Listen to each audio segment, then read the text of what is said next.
character sheets every level. It's true. Yeah, Google Docs is great. Like, give them all your info, they'll appreciate it. Yeah, just aggregate, like, scooping up all these details. I know Google is taking out some of the old stuff, but your drive, the like, spreadsheets and the documents, they're all still there, and I can thumb back to, like, here's some Throne of Night notes. Here's how we're going to stop ourselves from dying to consumption. Cave piggies. I don't understand YouTube. It's showing me I'm live in the subscriptions, but it's also telling me that I stopped streaming 2 minutes ago, which it's true, I did. Well, now I'm live again. Okay. I mean, I can look for you if you want. Let's see here. What do I see? I see Monster Train. Okay, well. I mean, this seems to be working. There we go. Live now. Yeah, you're very much live now. I can see that there's content and voice coming through all of that. Yeah. Good work. You'll be a professional streamer yet. Mm-hmm. Put that on the CV. Highly proficient at video production and editing.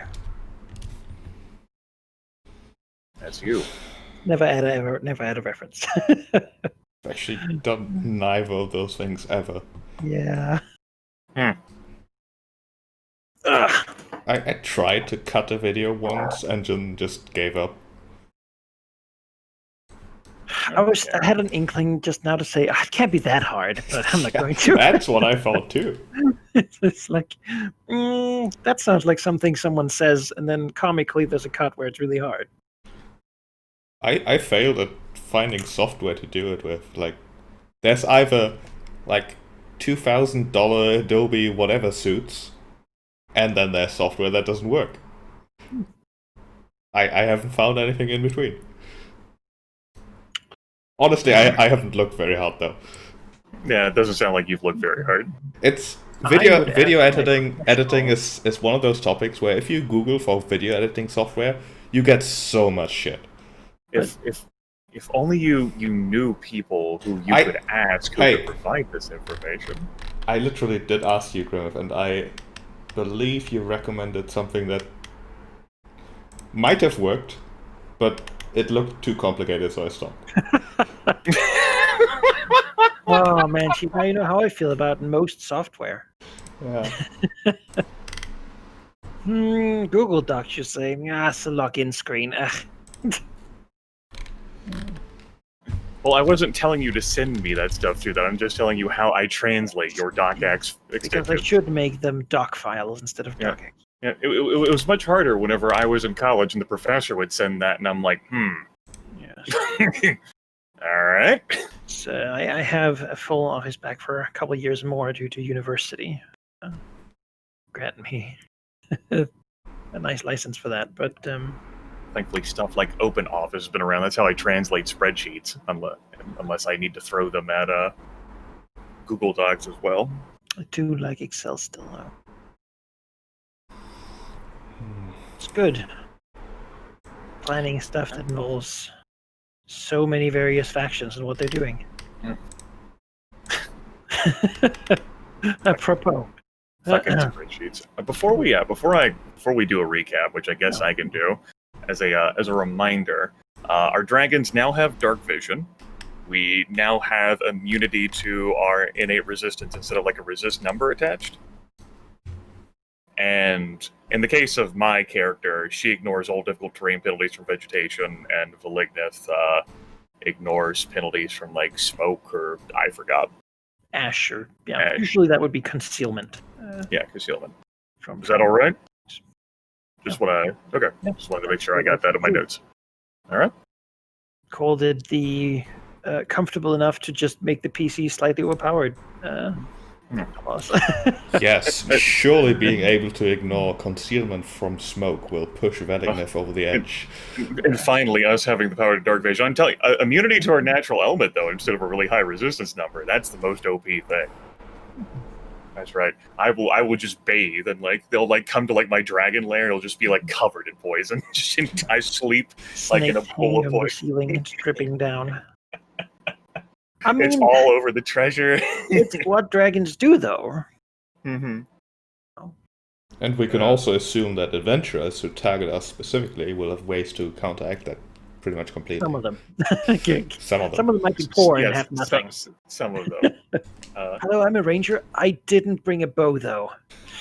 So like what Valignith will have in his lair is like, you know, like go for like his treasure vault, and there's just like an immense like box that's made out of material that has a higher melting point than the lava it's immersed in can melt. And if they want any of the treasure, they first have to find a way to access that. Be fancy. Just have molten gold. Oh, that's good, yeah. You gonna grab it? I mean, go ahead. While he's sitting in it, looking at them. Yeah, I smelt all of my treasure except for the magic items, and they're just It's just a river. continuously boiling. Yeah.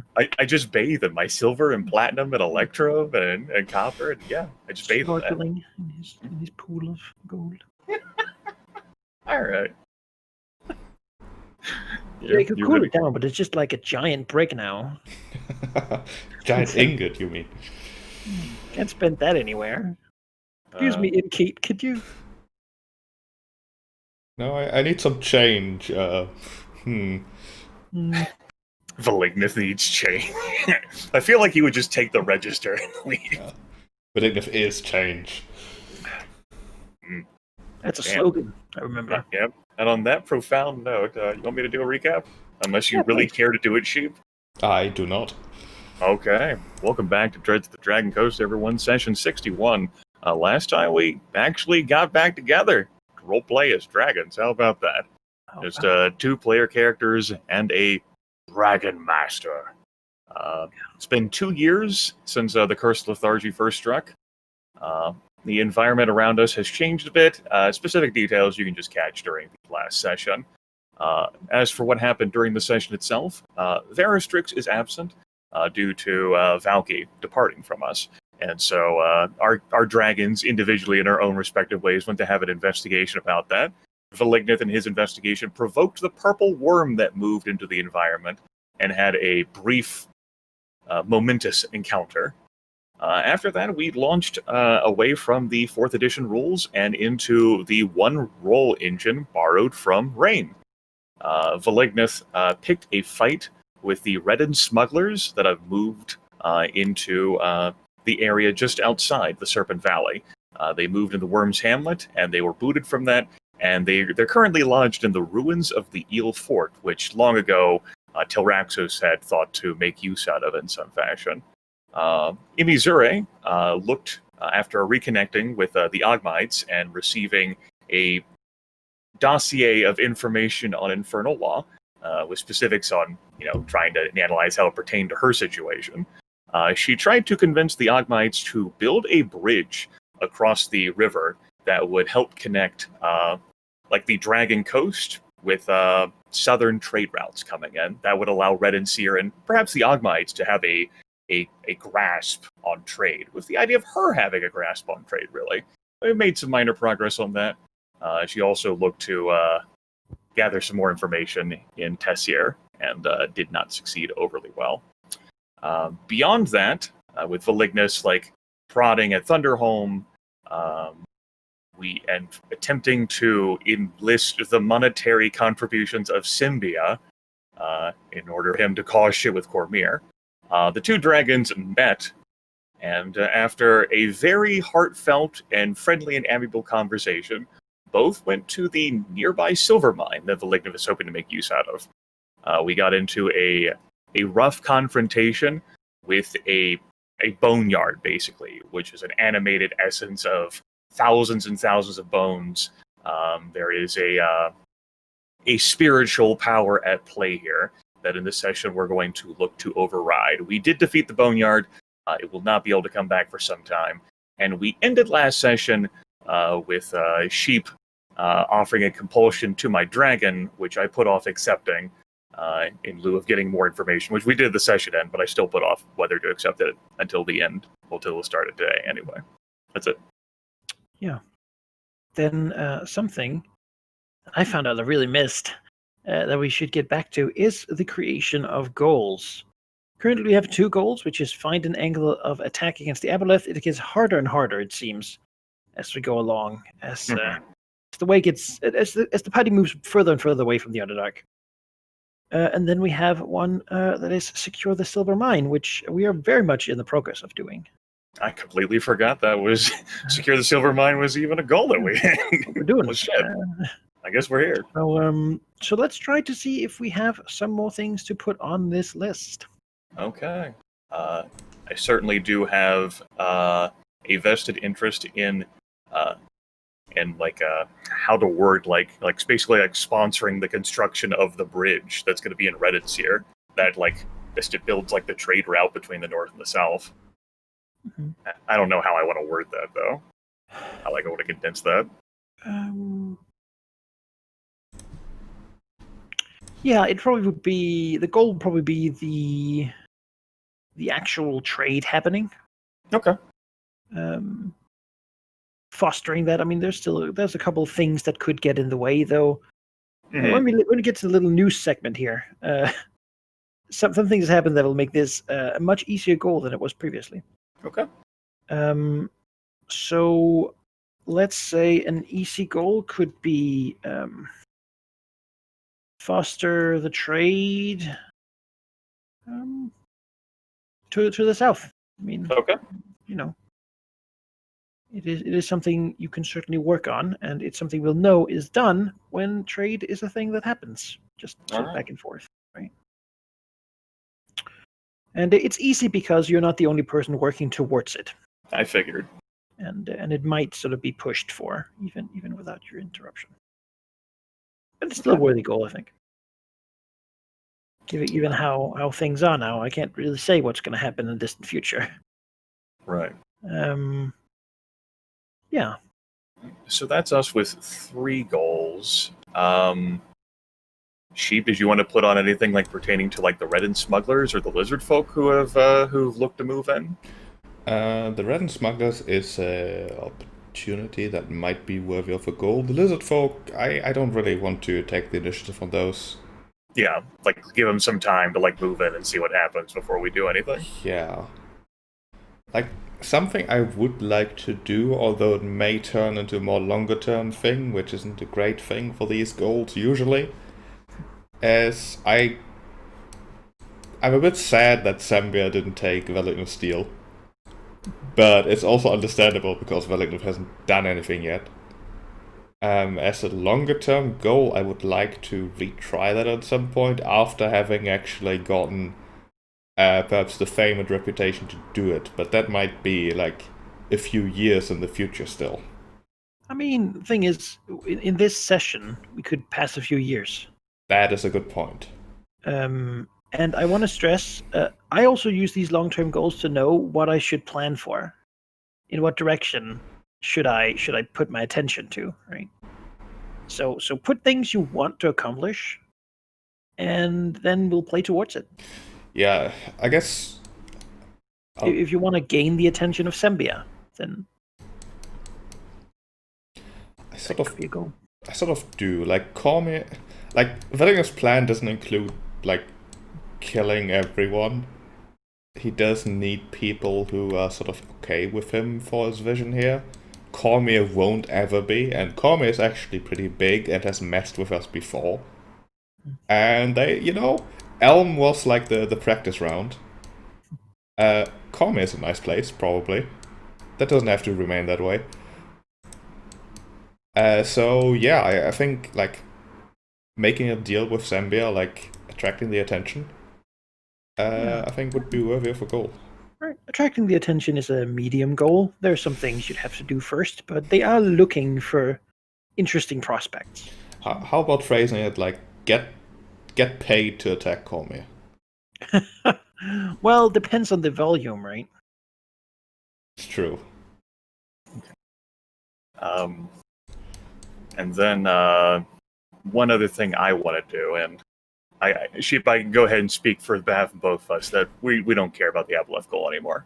Like we can always return to that if we care. Like that, but my half-formed poison is just going to be there, and if we're forced, then I can come back on the table. It's probably not going to come up here. Yeah. But the other thing I have a vested interest doing is fomenting an uprising in Tazir. I want those poor people to get so fucking mad as hell that they fucking flip the table. Because that's going to create chaos. And in chaos, there's opportunity. And an opportunity is a green dragon. All right. So should I remove this Aboleth goal? Yeah. Yeah, I agree. Fermenting and uprising. All right. Though that is a big, and here's just a clarification. There's a big difference between that and like overthrow the merchant lords of Tazir. Yeah, like she doesn't want to fucking overthrow the merchant lords of Tazir. She just wants to spark something to see what happens because she's a fucking green dragon who wants to cause shit, stir the pot. I'd say that's a medium goal. All right. Obviously, they don't want that, but that's how it goes sometimes. Let's see. It's like a ferment popular uprising. Okay. Tazir. Does that seem fine? Yeah. All right. Good. That leaves us a goal slot. Is there anything we want to do with it, or should we simply leave it open for now? Let's see. We have the silver mine, we have Symbia, and then we have my trade, and then we have Tazir. So that's 4. That's 2 for each of us. I think I'm pretty good on that, Sheep. All right, we're pretty good on that. Yeah, I think so. 2 for each of you is what we're sort of designed for. So, yeah, that makes sense. Good. Last session, I believe we played through a year. So we did. In the meantime, and this is probably something I'm going to be doing in these sessions. Whenever we have a multi-year skip, I will do things with all of the factions you can see around you. More might emerge into the playable space and so forth that are relevant to us. I will say right now we're not doing the heroes, but we'll begin doing those whenever we have those skips too. We're not doing them right now because I haven't finished the rules for them. Okay. So at the moment they're messing around. To get an idea of what I'm thinking, is that they will be a free acting asset, essentially. If they help a faction, they will be an asset that helps in a certain way, depending on what heroes are in that party. Because a party of Paragon tier heroes is actually a pretty big deal.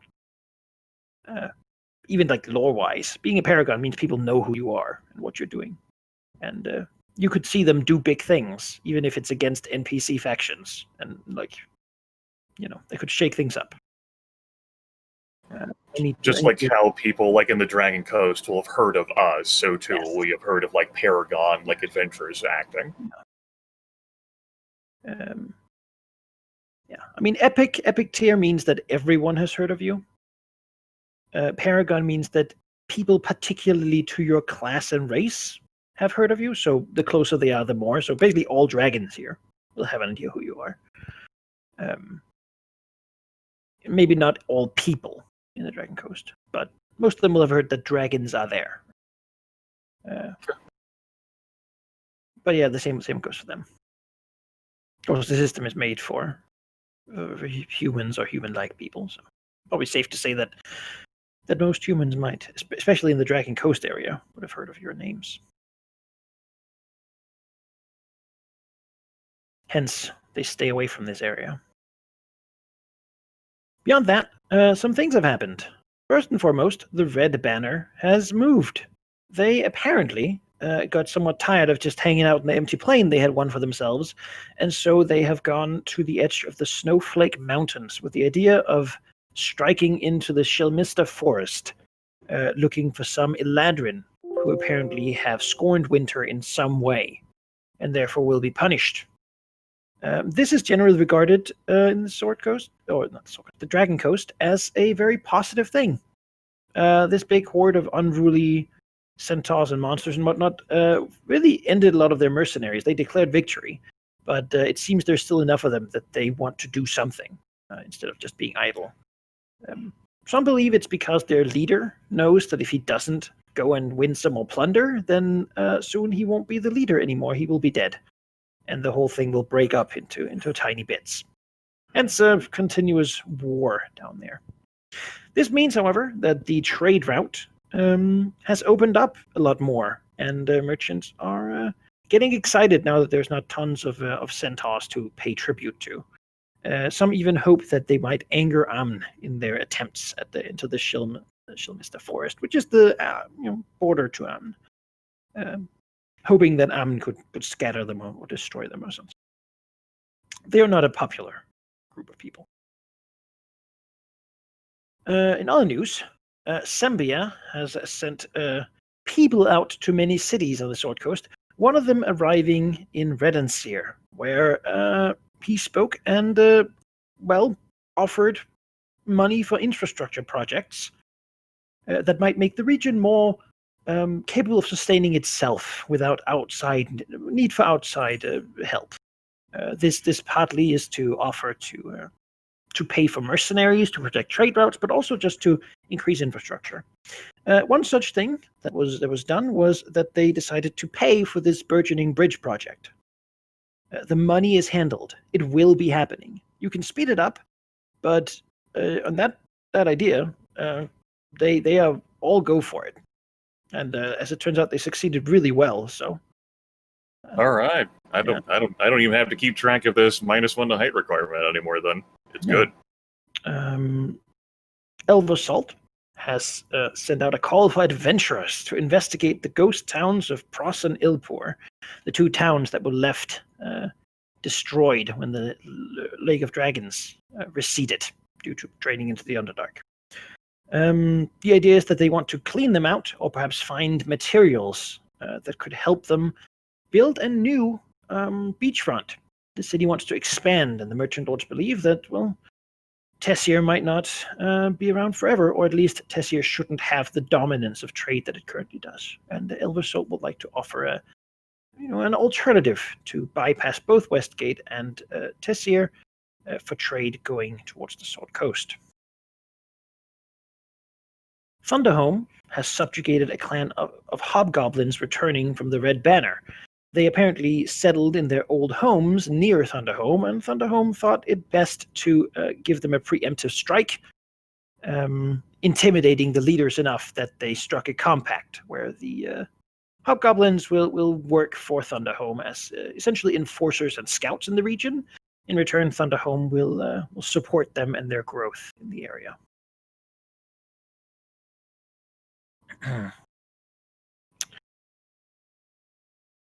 Here, the village of Eastings has declined an offer from Cormier to become a full protectorate.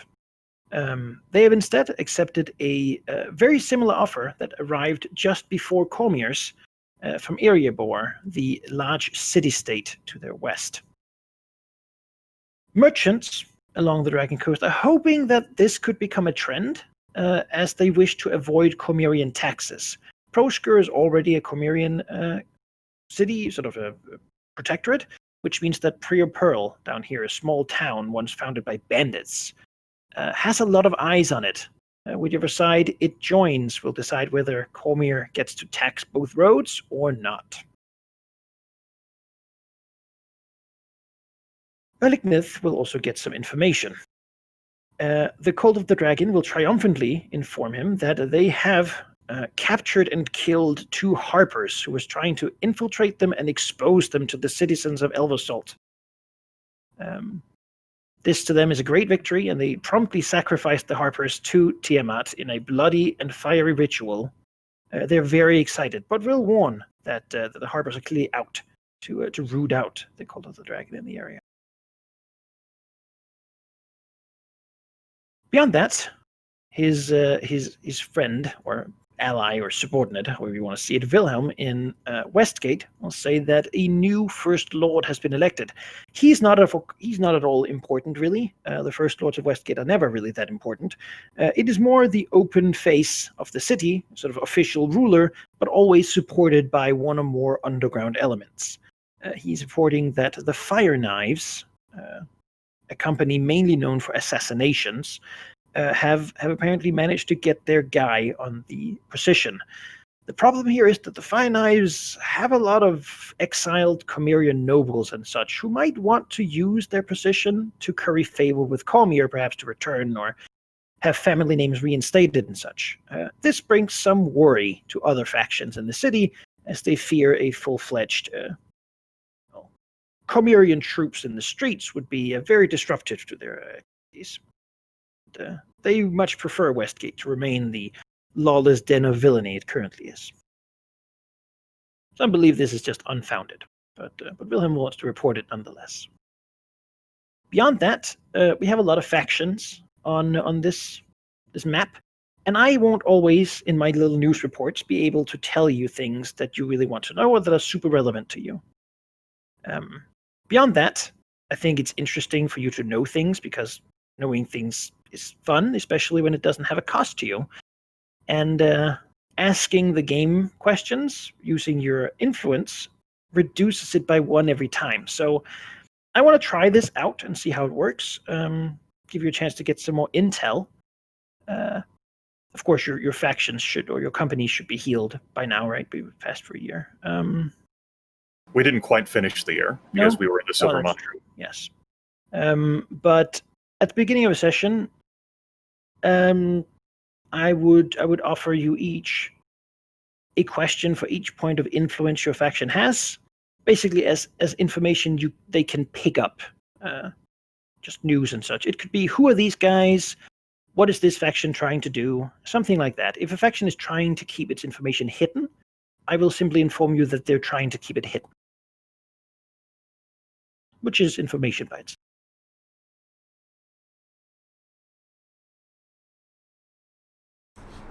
Okay.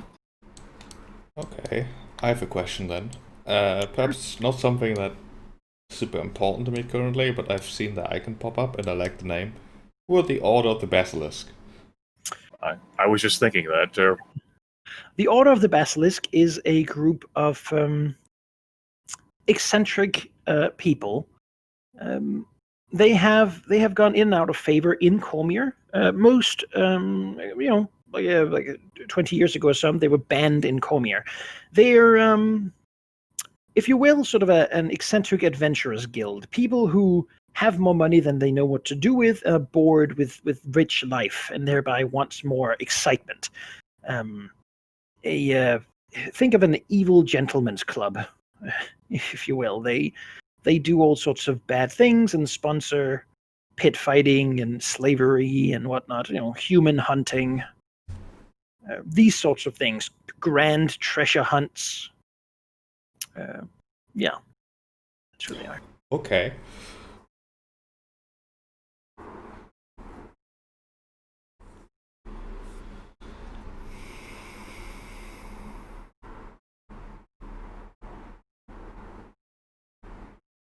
Do you have one, Grimmeth? That was actually what I was interested in. Okay. All right, good. We don't have to use them.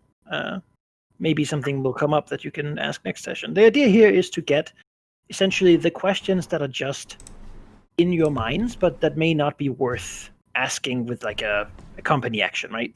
That we otherwise wouldn't get to ask. Yeah. Done. There are no working like factions and Reddits here. No, it's the Ogmites and then there's like adventurers. It's just like, and Yes. there's nothing of substance there. Okay. Yes, at the moment, that is the situation. Some factions are trying to expand in various areas. Currently, Red and Seer is not being targeted by faction. Okay. That could change, however. The Ogmite Temple is the thing of value in Red and Seer. Mm-hmm. Beyond their location on the River Redden, which the smugglers might have an interest in eventually. Right.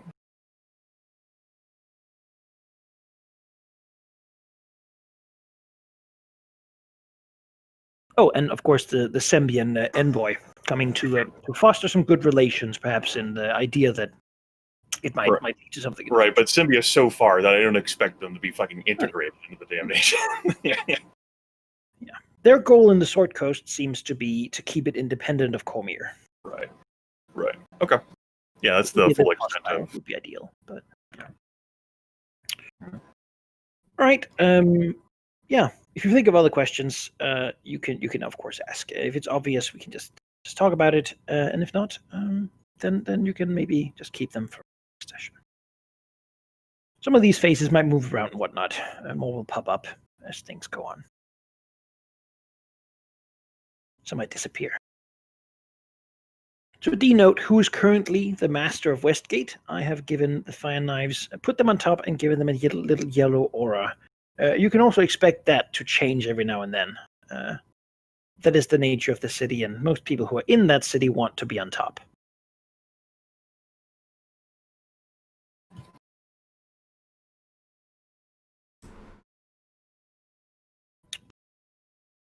And with that done, perhaps we should just zoom back into this current standing question inside the silver mine.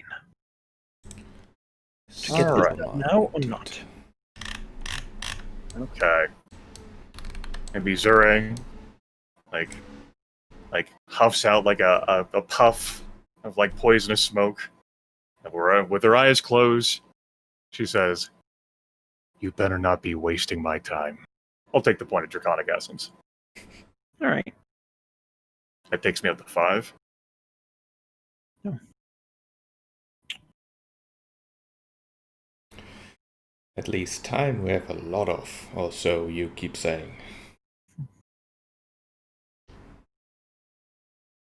Don't want to rush things, obviously. Yeah, I assume you want to take a short rest, though. Yes. Yep. It's like, no time, right away. I guess I'll spend 2 healing surges. Yeah, Me 2 healing too. surges takes me to max. 13 out of 15. Alright, I have 13 healing surges left. Whew. Alright. More than twice than I am. Well, I also didn't get, devoured in constant, That's true. ongoing 10 damage. Mm-hmm. It does help.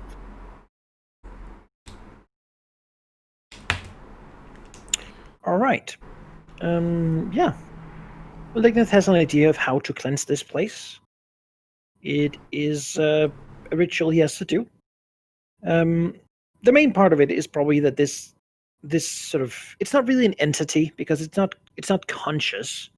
It's more like a force, basically. If anything, it's like an animal. Will attempt to defend itself from such an assault.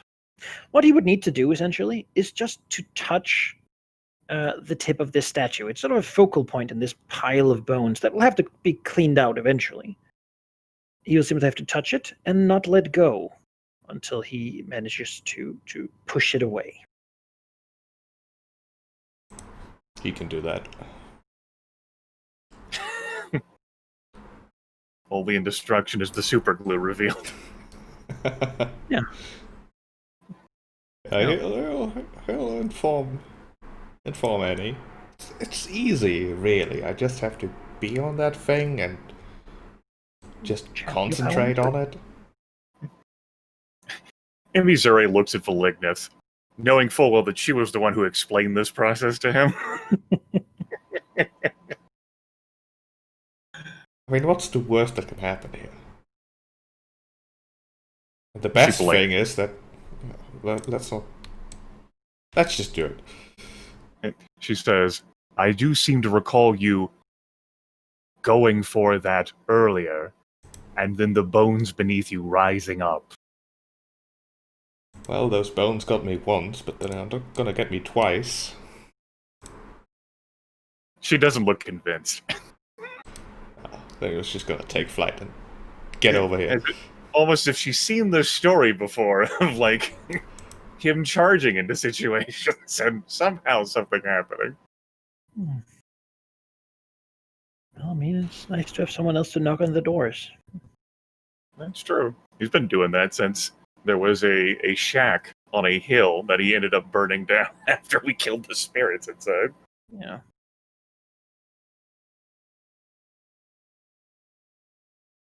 That shack was up to no good, I tell you.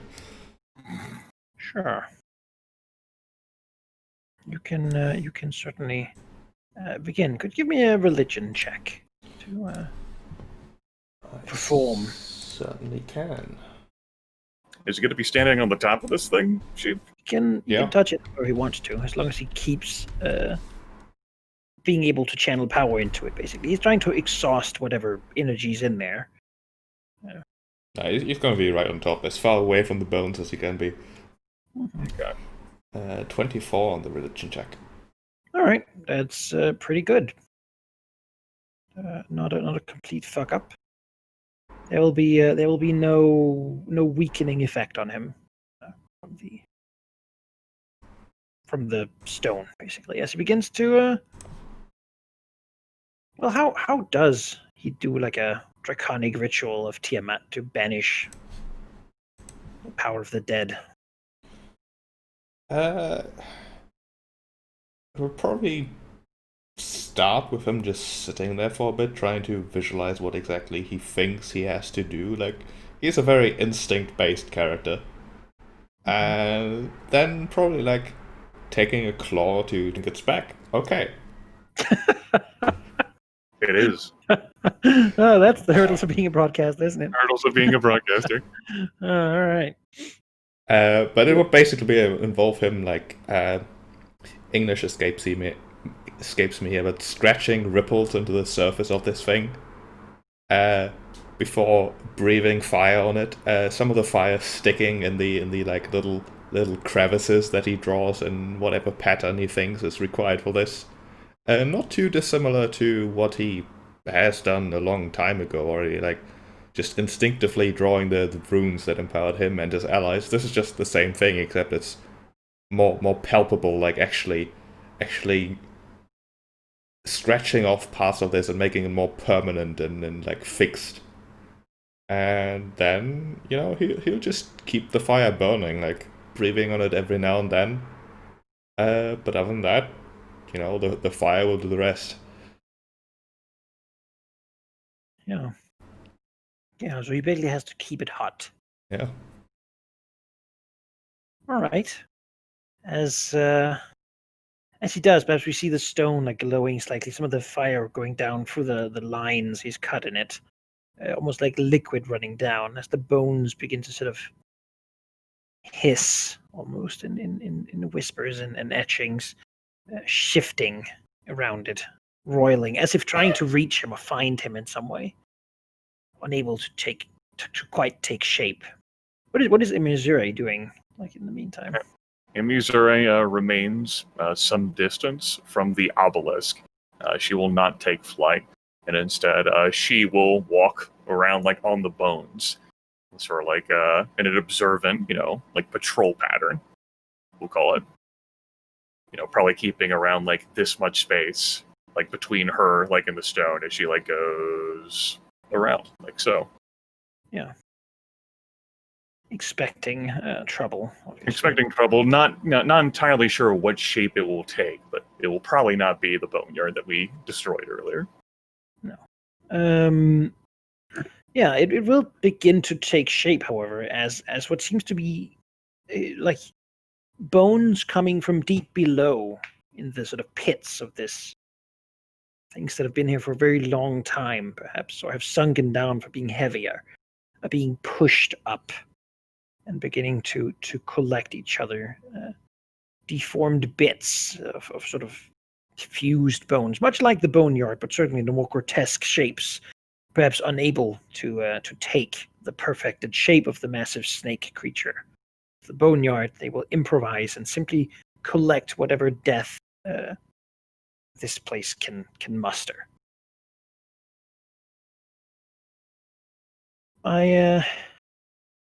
I think these things take a little time to collect. I think it's fair to give each of you a surprise action as they appear. Essentially because you can react as they're still emerging. Okay. And they have a target, obviously. So that's pretty good. Give me initiative rolls here. All right. Well, apparently I've decided no effort wasted for sure. Damn.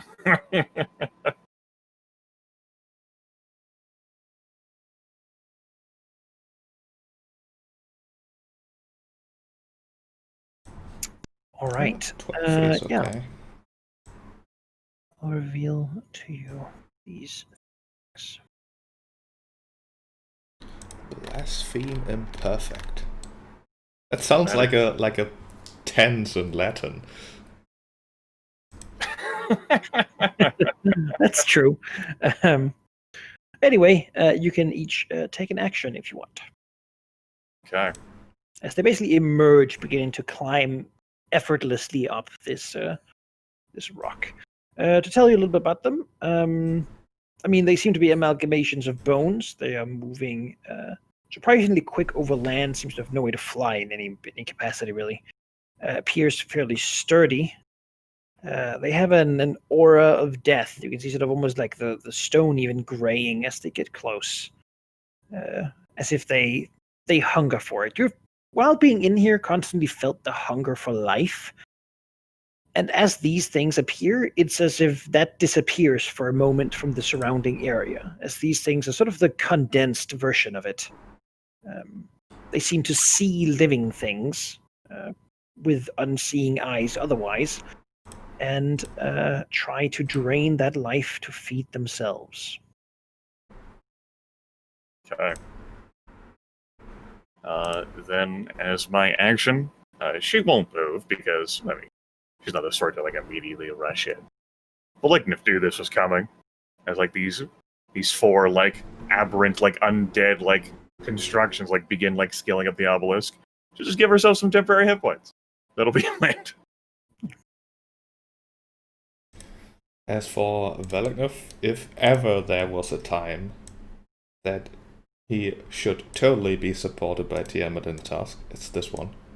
So he's gonna like request the divine favor that is, in fact, is right in this case. He thinks. Mm-hmm. So that'll be his action. All right. The horrid creature, the manifestation of death this place has spawned, will effortlessly move up to get close to him. He sees one crawl sort of up over the burning stone, right? He notices that he is in its life-sapping aura. Anything next to it loses 5 hit points at the beginning of the turn from necrotic damage, and it regains 5 hit points when that happens. And as it is here, it will try to reach out with its hands, its many strange hands, and try to grapple. 20 versus reflex is exactly hit. Mm-hmm. Yeah, he will understand that there's probably not many things then that can make these things miss with this attack against. If the 20's hit. I mean, it's Our reflex. old friend Reflex, the boneyard had a reflex thing to like immobilize you. These things, everything. I've talked about this before. I want reflex attacks. Shit. I want reflex. Yeah, but whenever we have reflex attacks, we beat up the breakdancing ogres. These are All right. A move action. these things are not much better reflex than you are. A move action is going to take me here, like so. A minor action is going to 1 power point augment a battle mind's demand, so that I hit both imperfect 2 and imperfect 1, so that they're marked by me. They are marked by you. Until I use that power again or until the end of the encounter. 1 and 2. It's a good mark. Okay, and as for a standard action, I am going to unaugment a lodestone lore attack on imperfect 2. As it tries scale up to get it Velignith, she pulls out a sickly green lasso of energy that attempts to pull it towards her. All right. That'll be a 25 versus will. 25 versus will just hits. Okay, that's 6 damage. It's pulled to me and can only move to squares that are adjacent to me until the end of my next turn. Pulled to you. Yep. I can feel the aura come over you. Yeah. All right. That'll be the end of my turn. Alright, for Velignev's turn. How high up is this thing? This thing Yeah, is like 2 squares. No, wait, 4 squares. 4 squares. Okay. It's good to know. What he is going to do is he is gonna smash this thing next to him with his shield of the gods. With his shield of the god, I guess. 5 damage for being the aura. Yes, that is a good point. Which is a 31 versus reflex. Definitely hits. 16 force damage. He is prone. And Velignev will get a +3 to AC and reflex. Alright. Smash it onto the ground. So basically, like, even break a bit of the statue just to have the shockwave wash over this thing. It's not like he, he's not very subtle, including in his rituals. Yeah. It hungrily holds onto you.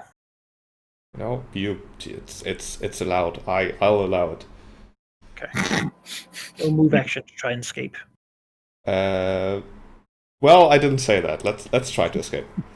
What do I have to do? A save? You do athletics or acrobatics check versus its fortitude or reflex defense. Okay, it's athletics. 19. That's It not holds gonna on. be. It is fortitude is perhaps its strongest. Well, good for it. I'm not gonna do acrobatics. But it would be against its very weak reflex. Yes, my weakest skill by a mile against his weakest defense. It'll be a battle for the ages. Yes, much like this. All right. Sure, this one. Come up here. Already are grabbed by another one, so it will wait its turn and simply try to slam you. That hits barely 16. That will bloody Velignev, which is a good thing. Okay. Because 2 things happen. Wait, let me check something, if this is actually an action or not. No. First of all, he's gonna spend a healing surge from his divine favor, which lets him spend a healing surge if he is bloodied. And before that, he would have used his blood iron. These things are punching at him. He is the immovable object that... these guys are not the unstoppable force, that's for sure. So he will gain resist all 5 to all damage. So screw your aura. I don't care about it. That is true. You don't. Resist all 5. All right. This one can't move away from you, yeah? How this battle works? Can't move away from me Well, until the end of my next turn. then it will try to grab you. Yeah, that grabs me. All right. Also, you take 5 damage from its aura.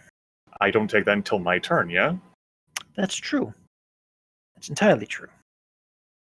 I apologize. The immobilized. Remember, grappled. I really should make a grapple icon. We talked about that last week. Too often. Yeah. This one is marked, but it knows its target. It knows who's trying to get it. These things are an act of desperation. So it will go up here and attack with a -2 penalty. So I still that do it. still hits. 31, see. I'll take 12. There's only so much AC I can get. I'll mark the ones that are holding you with a aura, so I know. Right. This one is holding on to Velignith and will stand up. And then it will do its special thing. That it gets to do.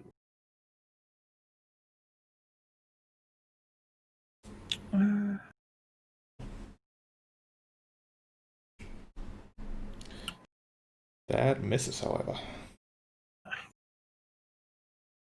Well, you would have had fun with it. I need my healing surges, thank you very much. Yeah. That's how it goes. All right. Well, it missed. It stood up. That's it then. Okay, now I take 5 damage. Takes me to 108. Okay. Let's see here. I think what I will do as a minor action is breathe poison over Imperfect 2. All right. 32 versus reflex for 15 damage. Yeah. Okay. As a standard action, I will Knifing Wind 2 power point augment it against Imperfect 2. So it'll be 29 versus armor class. That hits. Okay, 27 damage, and Imperfect 2 is Daze until the end of my next turn. In addition, I am going to utilize a power here from my sacrificial weapon, because I've just hit with it. Use this power when you hit with a weapon, spend a healing surge, and instead of regaining hit points, you cause the target to become weakened until the end of your next turn. All right. So I lose a healing surge, I'm now down to 12. This thing is dazed and weakened. Yeah. It is reeling from that blow. And you begin to see actually that the core inside is very unstable. It's been created really quickly. If these things become bloodied, they begin to degenerate rapidly. Instead of healing all the time, they will begin taking extra damage from your attacks, but they will also deal extra damage with their own. Okay. Move action. I won't be spent doing anything. She doesn't intend to try to escape this thing's grab. All right. Willigeth. Yes, valid enough.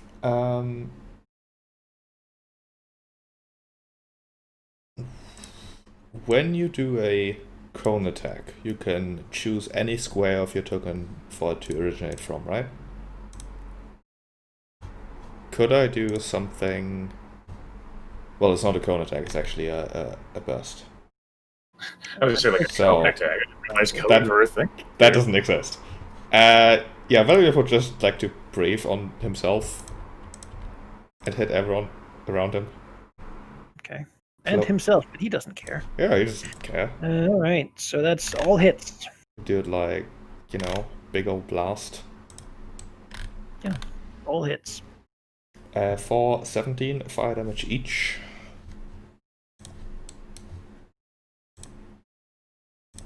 And then he is going to... he will probably just...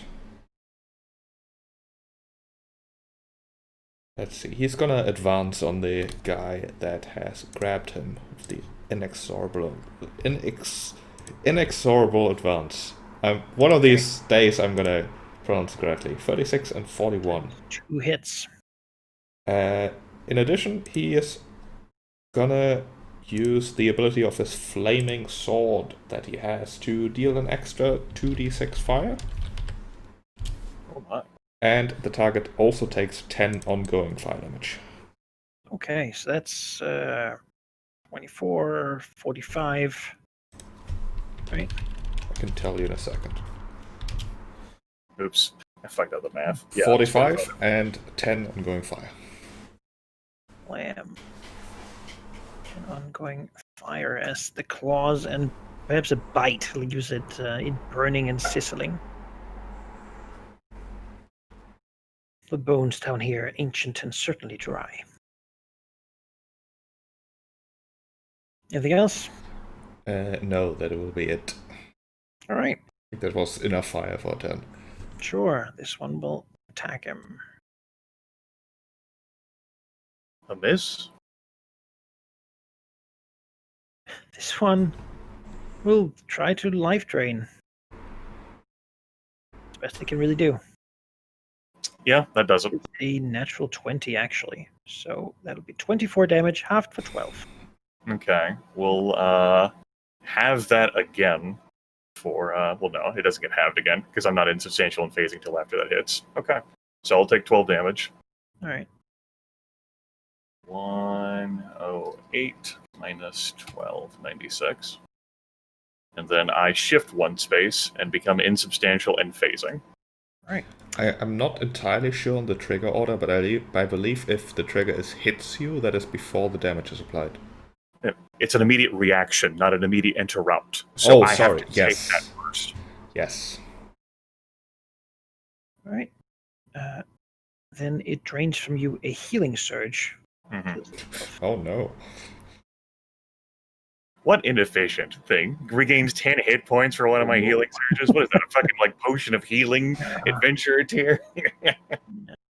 Is my life essence worth so little to you? That's all it can do. It's just stuck there. This one, you're here, but still, it knows its target. Malignant needs to go down. So this Well, I'm not on top of the obelisk, so I'm not actually there. That's true. Strike. That is a miss. Even with the advantage. This one will strike him too. You'll also take 10 fire damage. That is... I I guess... save and effect? Yes, I guess that is a hit.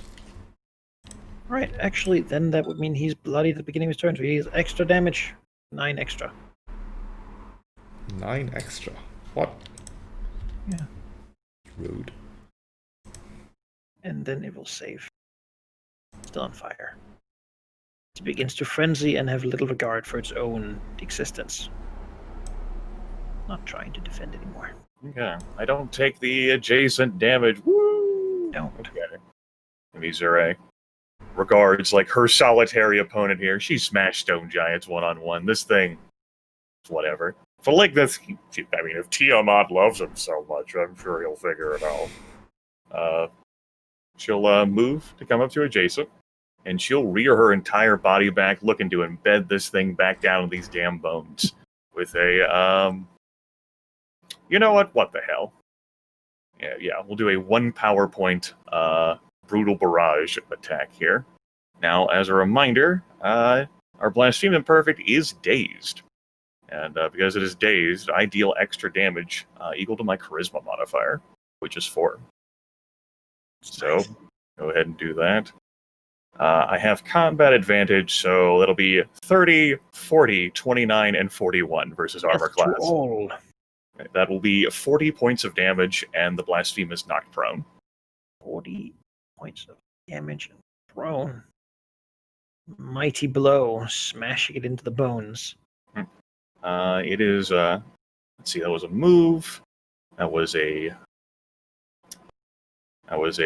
standard. I'm insubstantial and phasing, but that's okay, because I'm ending my turn. That goes away. The daze goes away, and the weekend goes away. It's laying there. Malignant. Right, but it needs more fire. That is always the answer to everything. So he is gonna use his weapon of Astral Flame, smacking the guy who's grappling him, first of all. And then using the extra fire to do more attacks later. 42 versus reflex. That is a definite hit, yeah. For 18 fire, and he takes a -2 penalty to attack rolls until the end of Valentin's next turn. Yeah, he'll take an extra 5 damage because he's vulnerable to 5, yeah? Yes. He also has 10 ongoing fire damage still. Well, that was mere noting that the ongoing is on his turn. It was more like... Oh, that's true, sorry. He has a vulnerable 5 running right now, that's why I brought that up. Yes, but unfortunately I don't have any more minor action attacks. But Valentin will try to escape the grab again. Alright. With athletics. You want to spend a minor action to heal yourself? That's a good point. I should probably do that. Let's do that after. 18, that's probably not enough. And then, yeah, he'll heal himself. For a healing surge plus 20. I accept. It's good healing. It's pretty good. He's basically back at full. Like a scene in a zombie apocalypse movie, except much more epic and fantasy. No, he's not surrounded. Like, well, he is surrounded, but... Up is always open. Yeah. That's right. You can always stop touching it. Just means he doesn't have to walk so much to hit something, which is actually a good thing. All right. Sure. Then this thing will try to get him. That hits. Yep. For 20 damage. This one will stand up in the bones. It is no longer grappling anybody. But it will just try to slam. I think can't really move far enough to get up. Well, that seems to be its interest. It misses. To reach out, grab you with keep bony. Yeah. Not interested. No thanks. No hard pass. Please no. This one will attack Malignant with advantage. So, yeah, that's 31. exactly what it is, because it also has a -2 from denying the mark. 31 pretty much exactly hits. Alright. This one is still grappling, still has ongoing fire, and it is breaking apart. We'll try to slam nonetheless, though. What pitiful damage. Well, we can add 9 to that. So 17, that would be 12. It'd be 12. Good thing I healed. Alright, I take 5. Safe. That saves. No more fire. Alright, take 5. That puts me down to 91. Emizure, can't perfectly see up there on top of the obelisk, but she's confident that Malignant with the power and blessing of Tiamat is perfectly fine. How could she oppose the dragon guys? I mean, she wants to fucking silver back, right? So she will. I think we will brutal barrage. We'll just keep hammering down this creature back into the bones from whence it came with a 1 power point attack. All right. That will be 37, 32, 25, and 32 versus armor class. 25 misses. Okay. That'll still be 24 damage, and it falls prone. Good old, yeah. It begins to disintegrate as well. Okay. God, that attack's going to be terrible against it. Yes, I have waited my entire life to fight enemies who are vulnerable to damage. That will be, I suppose, as a move action. Is anything else going to be coming up from the bones? I guess she spends some time looking around. No. Okay. This seems to be it. Right. The place is powerful, certainly. But with the boneyard sort of destroyed, it has a last ditch effort. All right, that'll be the end of my turn. All right, Malignant. The pit is making a ditch effort. I see. Basically. Malignant will spend a minor action to heal themselves again for healing such plus 22.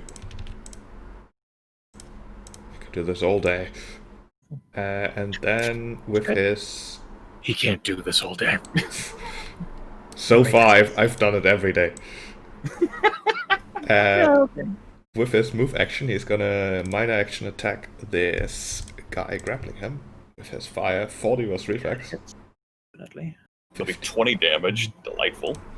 And then he is gonna smash into this thing with all he's got. Which may be overkill, but that's fine. 32 versus AC. Yeah, that hits. For 42 damage on top. Of course he had 18 hit points. Just obliterate it off you. Get off me, peasant. Just fling it off the obelisk. Spray of broken burning bones. Right, who's next? Malignant is free! Free! Yay! For now! Yes, this one will try to grapple him. No. It missed! Yeah! Somehow it missed. Shoots over here. This one, it's in a bad way, but they're not really that smart at all. So it'll stand up and try to hit the dragon that is preventing it from reaching its. That will just get me. How much extra damage is that? It's 4 extra. Okay, so that's 22. Nice. Nice. This one shifts over here, achieving that advantage as it will try to grab. That hits exactly. Right. And we know that I'm not adjacent to punish because you are 4 squares up.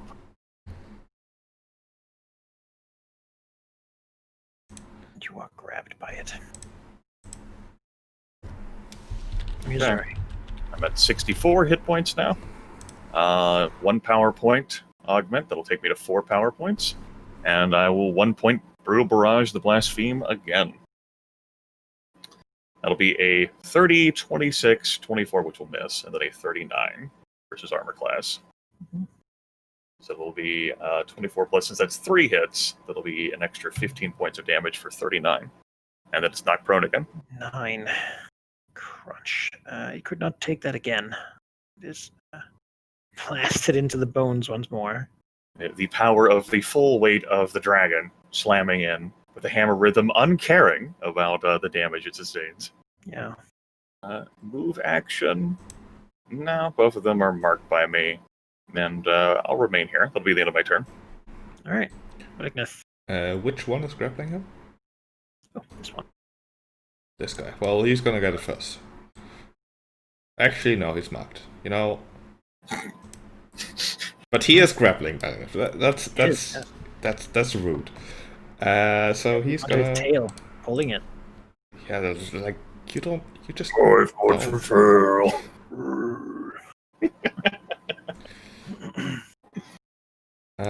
He is gonna.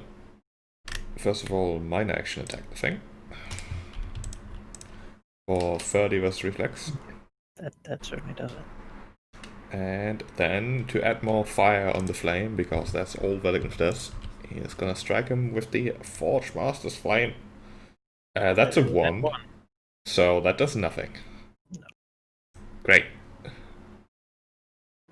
Hey, at least you've hit with most of your stuff thus far today. That is true, yeah. Alright. Anything else? Nope, that's it. This guy shifts over here.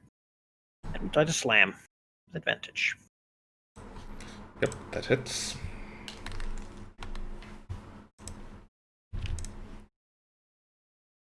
This one down here will do the old thing.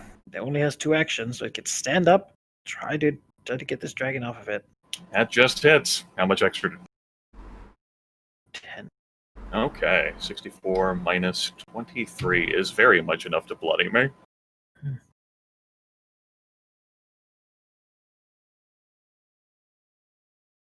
Up here will then reach down, trying to use its life drain.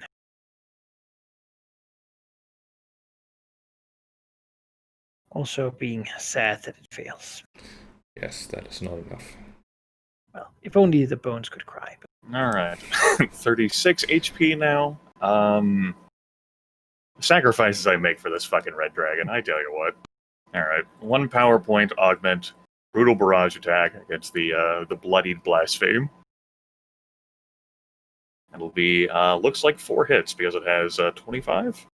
Or 26 is my lowest. AC. Alright, those are all 4 hits then. So that's going to be 24 plus 20 damage, so 44 damage. Crunch. Crack. It was true. He could not take one of those again. Yeah. And Missouri, like, looks around, looks up, like, breathes in, like, inhales deeply. And, I guess she'll, like, fly up, like, basically just, like, arcing herself so that she's out of the range of, like, the imperfect. And she goes to, like, land on top of the stone here. Alright. That's a move, it's a standard. That'll be the end of her turn. Sure. Malignant. Okay. Valignant is gonna try to set up this guy for Emmy, who's come to help. I don't intend to attack on my next turn. You don't? Okay. No. Well, I'm gonna do that anyways, because I'm running out of other things to do. Okay. Be honest about that. A righteous brand, the blasphemer correct No. number one, and that's another one. Okay, it's good. Not. It's good. These are back to the rolls I'm used to. Also, let's not forget my sustain here. That's a better one. 40 was reflex. Higher. It's getting value out of that. Yeah, it's such a good daily. Well, And that's it. this one.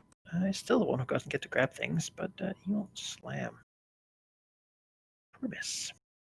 Well, he has advantage, but that's still a miss. And over here, now it doesn't care for this other thing. It is here for the single-minded purpose, and will attack. That will miss. He has 30 armor class. Some misses. Okay. Nimizure spends her standard action on a second win. Now, if she's bloodied, she'll regain an extra 9 hit points on this. Well, your the aura. Yep. I know. 531.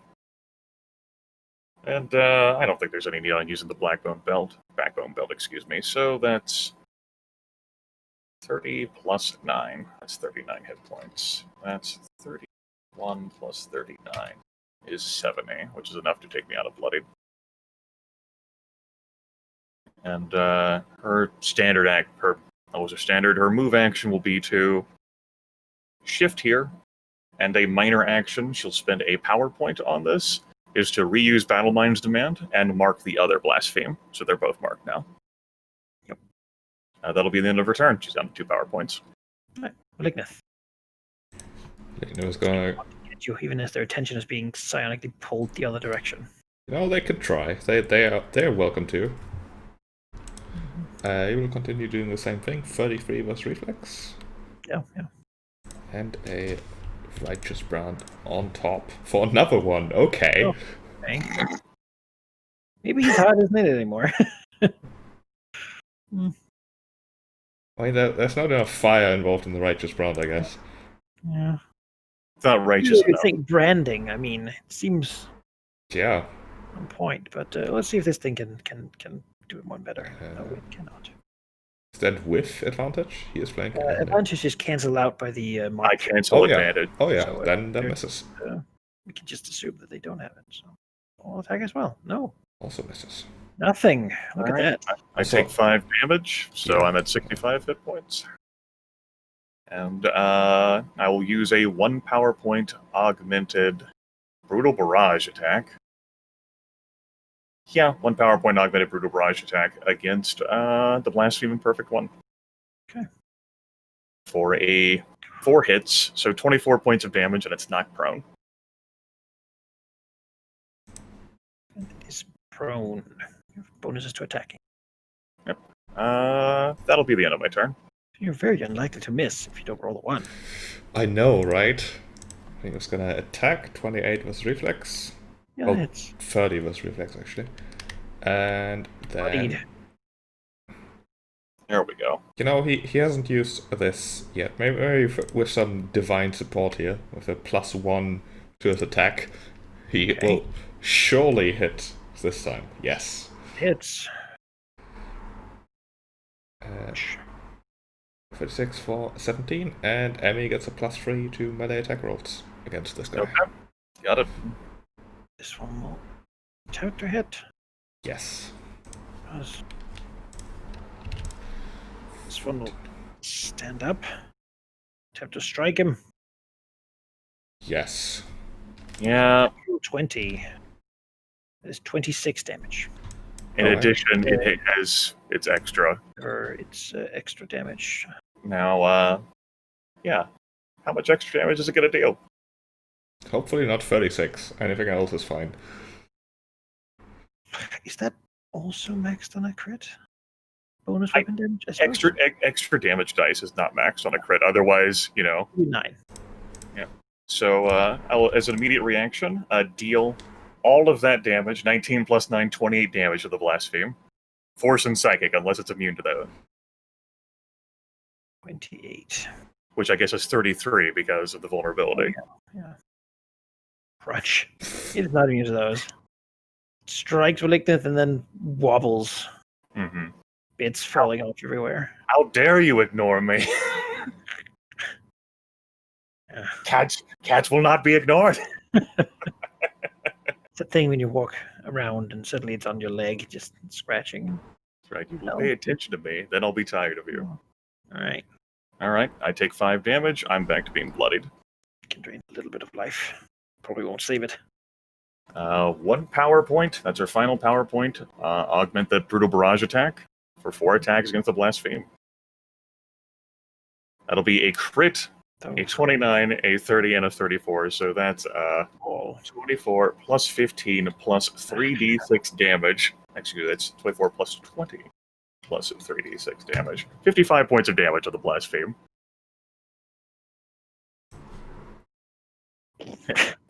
You too can also get off of the.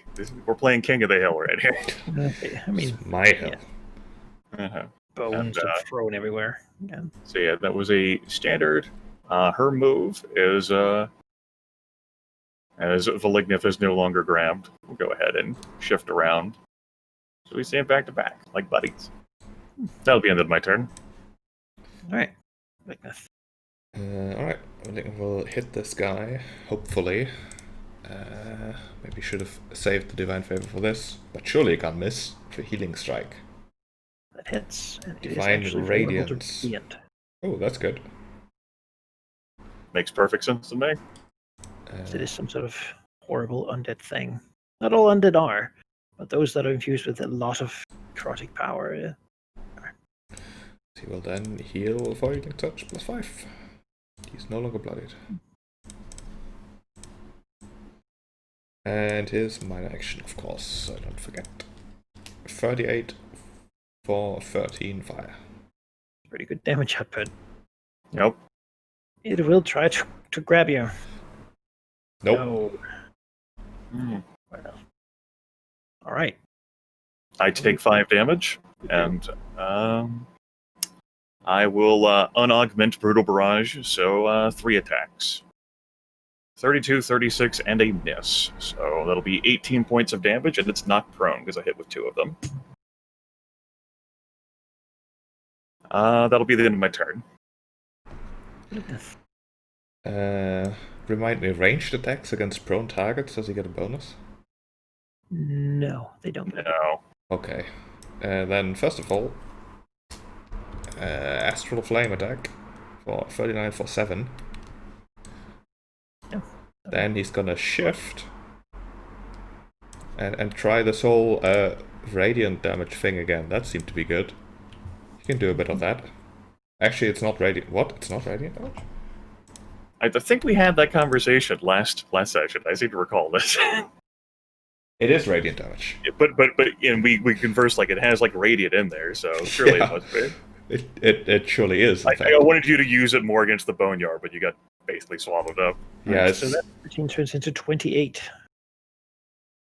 that's pretty good. And And I will take the temp HP this time. you can. Yeah. All right. Well, it will stand up, and being unable to move further, it will try to grab Imizure. That definitely grabs me. That will be 7 extra, so 28 damage. Okay. 55 plus 8 minus 28. Or, Takes me to 35 HP. It's ready to try to consume life.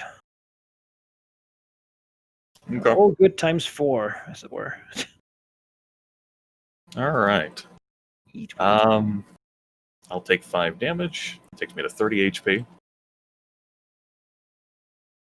And I do have an immediate reaction against that attack, because that was the first time it attacked me, this encounter. So 34 versus armor class. Yes.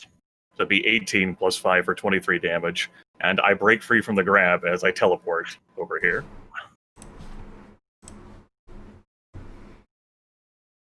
So I took the 5, so I'm at 30 now. Unaugmented Brutal Barrage attack hits the Blaspheme. A 34, a crit, and a 29. So it'll be 18 plus 15 plus 3d6, 45 points of damage. You too can also get the fuck off the obelisk. Yeah, the onslaught of many strikes of wings and tail and claws, as they grow unstable, just decimates the bone. Things they're flung everywhere, and but like this feels that basically he's pushing away this necrotic and burning it up with his own divine power. Flames into the stone as he heats this cave. He'll continue for a bit, probably, instead of ending immediately to really get it away. But he can feel that the power in this place is weakening, and might become ready to be replaced by something else. A vacuum like this place will inevitably be replaced by something.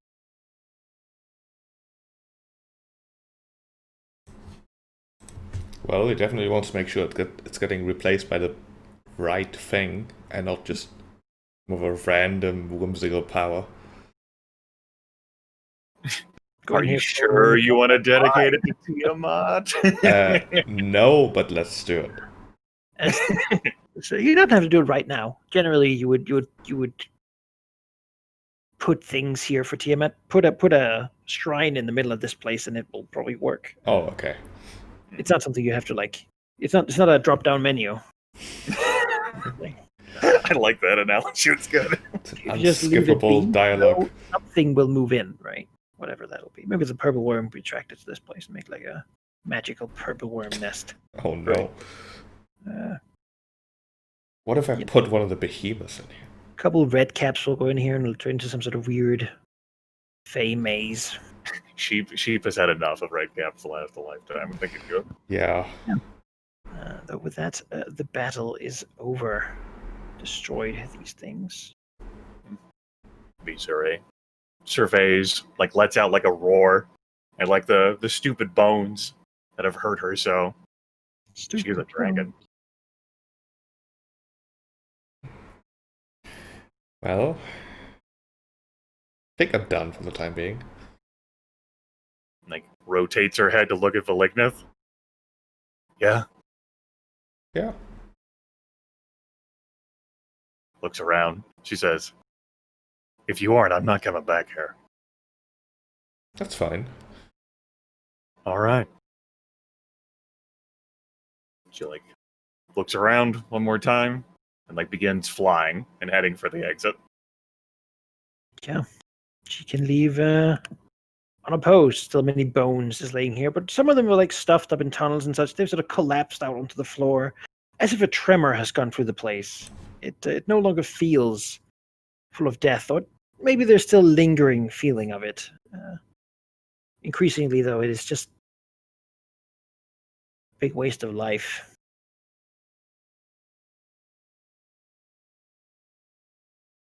She can fly out, unhindered, and there's certainly nothing flying right here that will be a problem for her either.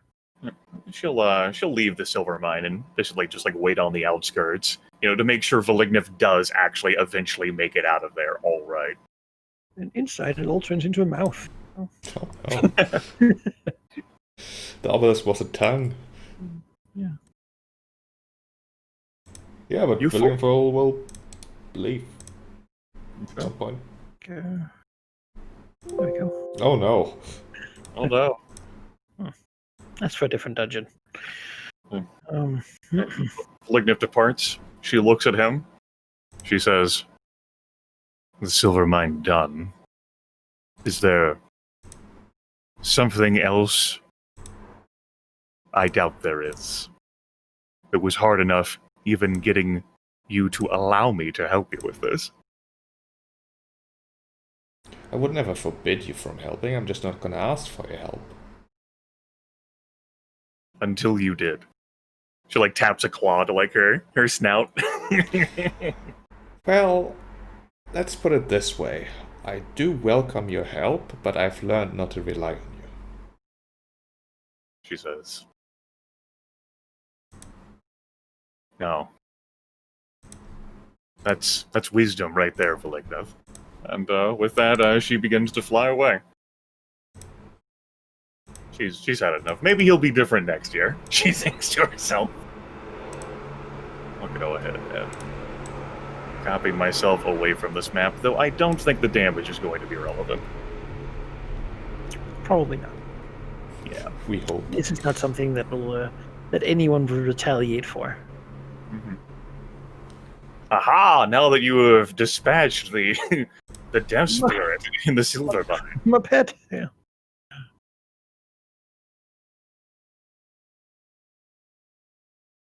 Oh, this is my other token.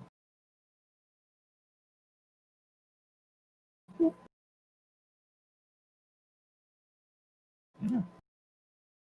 I'm willing to let late autumn melt into winter and then pass some time to act with our agents again. What you think, Chief? Okay. He'll BRB. 2 seconds. He consents. Yes, that's what it means. Yep. You can at least take a full rest here. Yeah. But yeah, I agree. All right. Good. We're Then- done with this year. Then this year can pass. Happy New Year. And Ah. this also makes time tracking for me so much easier. Now I don't have to count months and days and stuff. I can count years. Really, that makes it quite a difference. I'll remove my minuses to influence and treasury. Yeah. As people spent the time recovering or getting back up to full tipped up shape. Good. As we enter beautiful spring. Whereas it's known here the wet season, right? Some mud everywhere and whatnot.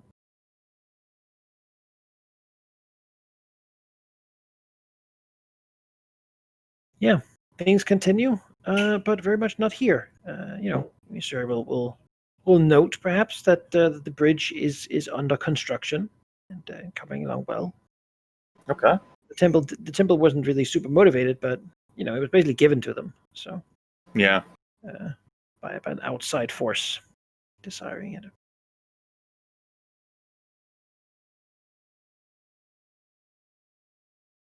Beyond that, I read to inform you that the eel fort has become a bit more fortified than it was before.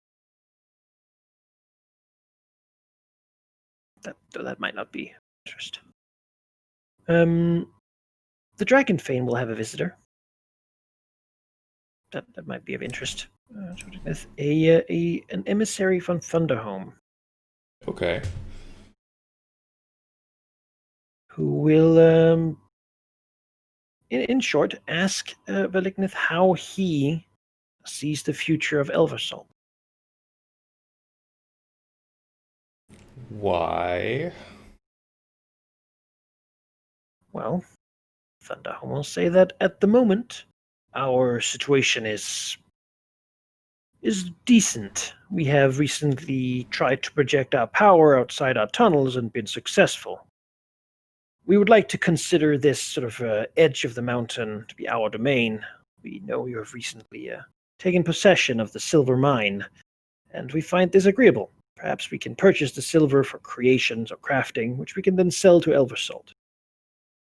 It just so happens, though, that Elversalt is looking to secure themselves. Their disruptive history of cult activity and banditry has made them wary, and many are looking for the safety of Cormyrean protectorate status as a way to alleviate that. We believe, perhaps, that our trade and our relationship to Elversalt could remain great, particularly without the relationship to Cormyr. We do not have a lot of power to project there, though. We can hold our place. We have what we need here.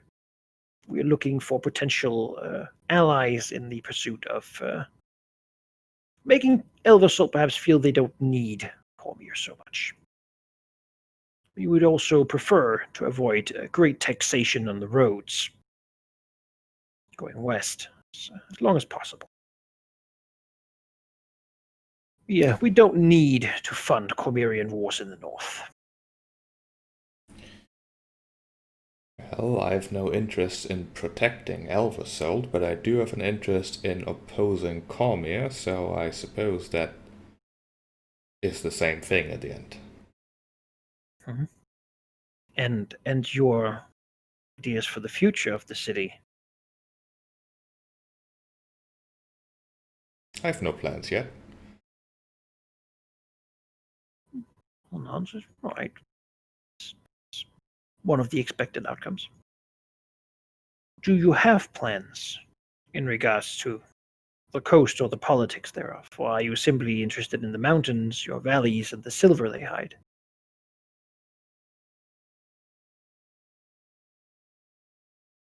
I have plans, although I'm not sure exactly who they are going to concern. I'm very flexible that way. Well, we will then, as a courtesy, inform you that that we intend to form somewhat of a defensive alliance with Elversalt, hoping to secure the area and perhaps uplift Elversalt to the same level as Tessier in terms of trade. It is we have a most agreeable relationship with the city, and our trade will go through there. Given that the underpassage is an ill-fitting task, or it's a difficult approach right now to wealth creation, we would rather secure our only other trade partner, hoping to produce things that are of value. Well, surely if you're looking for my blessing of this trade route, there should be certain benefits for me. No? Shrugs and says, "Would hope the city of wouldn't need to rely on your kind, though we wish to not be in conflict with you. Let's inform you of what we're going to do, so that if you have objections, we can talk about it." I see. And other than words, you've brought nothing. Peanuts. Perhaps reconsider that stance for the future. It's literally the exact same thing he did with Thunderholm. What are you guys' intentions?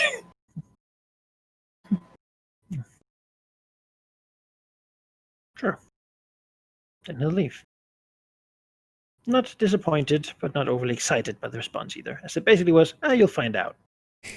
I mean, he did mean to suggest that he was not exactly pro-Elversol, but definitely anti-Cormia, which should please them enough. They were hoping that, but it's certainly no surprise that the Red Dragon doesn't like Cormia. It seems the dwarves have their current stance on trying to keep Elversalt independent, ideally.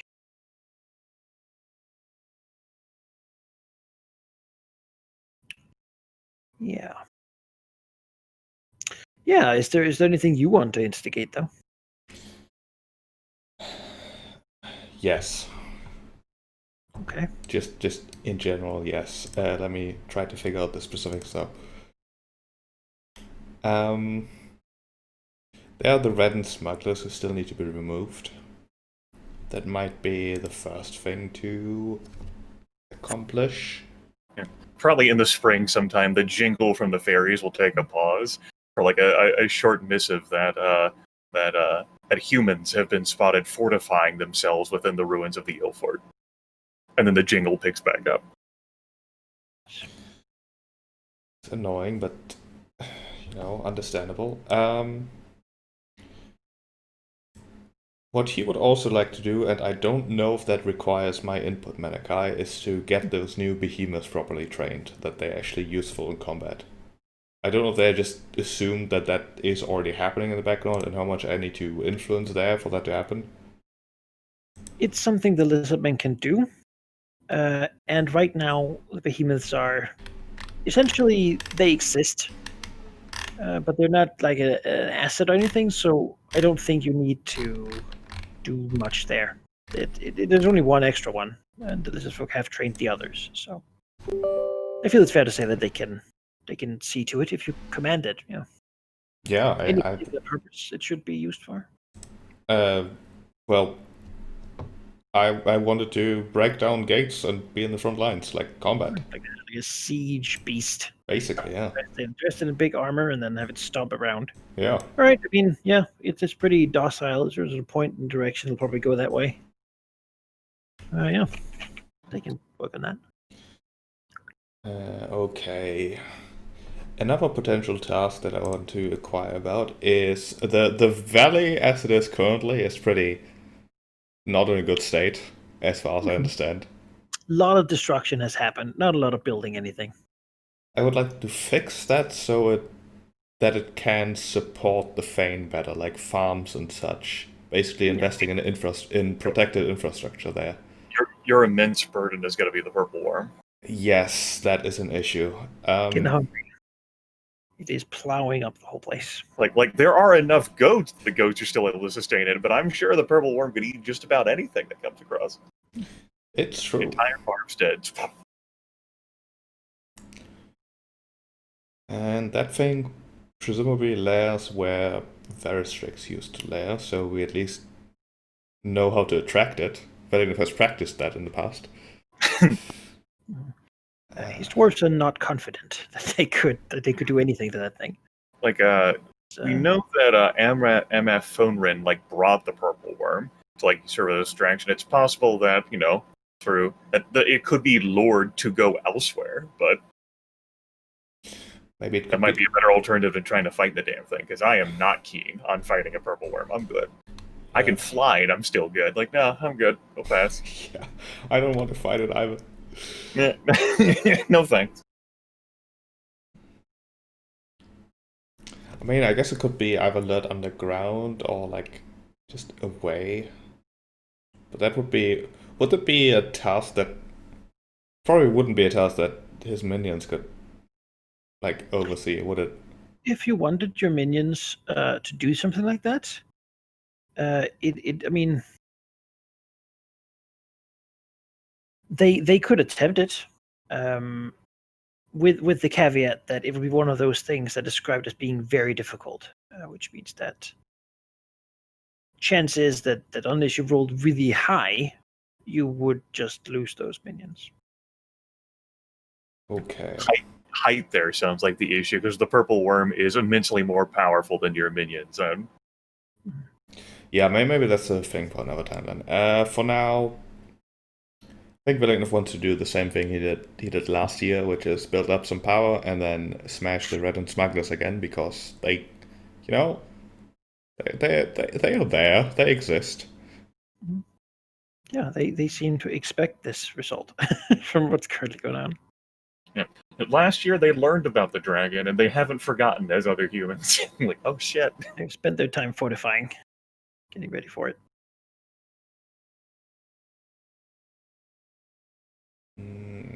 All right, let's see him get ready, muster his people after a long winter. Sure. So, I'm just thinking maybe there's a deal he could make with those smugglers instead, but they're smugglers. They're not really his like portfolio. So he will try. I talk to what can be killed. Yeah. The concept of he looks at the valley and laments its state. I wish someone lived here and could build things. Let's go kill the humans. Yeah, I mean, if you wanted to deal with them, maybe you should have done that before you get out of my hamlet. I mean, he has to get some leverage first, right? Is that how that works? Yeah. I'll agree to anything if they're in his mouth. It's Valenov getting leverage on. Show them that he could eat them, and then it can be talked about, or maybe just eat them in the process, and then the problem is solved. Persuasion! He'll scream as he bludgeons them into a pulp. But yeah, he is gonna get his foundries to work with his sovereignty plus territory plus 2, which is a 6 in total. That's triple ones. Hooray. They quickly get out shitty equipment. Yeah. Or rather, equipment that's befitting his rank. Wow. And he is gonna exhaust some of his sovereignty for this to get +1 might. Well, people are upset. It's a lot of work. They're being made to work extra. The dwarves, they are being... Now, here's the thing.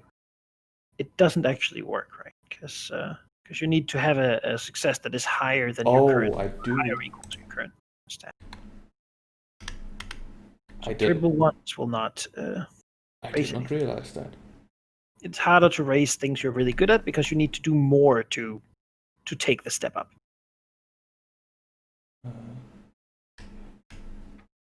That's not a thing that's in the document. Then there, I'm just looking at improved culture, which is sort of the equivalent, which says to temporarily improve sovereignty, you just need to succeed, but to permanently raise it, you have to beat a difficulty equal to your current sovereignty. Is it different for other stats then? All right. No, you're probably right then. Yeah, you're right.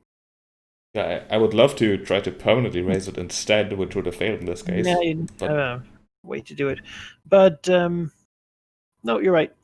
Take your increase. All right. And then the next action would be to attack those smugglers as soon as he's ready. It's a good thing you pointed that out. With the goal to basically, how about steal treasure? They have stuff. I want stuff. Yeah. From last time, they don't have more stuff than you do. That is true. Like you took temporary value, which narratively was used to acquire a behemoth. Mm-hmm. True. You can still steal temporarily, basically just damaging them. Yeah. Now, how about we damage sovereignty? I think that's a bad idea. Like, Velingniv wants them gone, and the best way, other than killing all of them, is to demoralize them. Goal for an attack could be symbolism. Haha! Yeah. They can do nothing. They are fortified in their fort. Well, I'm going to show them that the fort doesn't mean anything. How about that? Be scared. That would be then might plus treasure, which would be 6. All right. Yeah, I mean, they're smugglers. They will try to do their counterattack. Well, damn. God. All right. That's hard to defend against. But they are trying to do a counterattack. So if they can just get something that beats that, then they could be in a really good spot. As they will use their special boats to lure you in, then get around and flank. All right. Beyond that, they fortified, increasing their territory bonus temporarily. So they have 6 dice as well. 6 dice, they need 7s or higher. Yeah. Those are 7s. Oh yeah, they get 2 7s. So before your attack really gets off the foot, they flank around, and instead of your attack taking hold, they basically go around and raid your camp and like smash your stuff, trying to just make you unable to continue. Not the food supplies! The doors fucking like screaming. As instead of your attack being successful, they'll be successful in their like raid. First thing we do, of course, is to each take a -1 to each of one of the stats we used temporarily, and then you take an additional temporary decrease to might from their counterattack. Oh, great.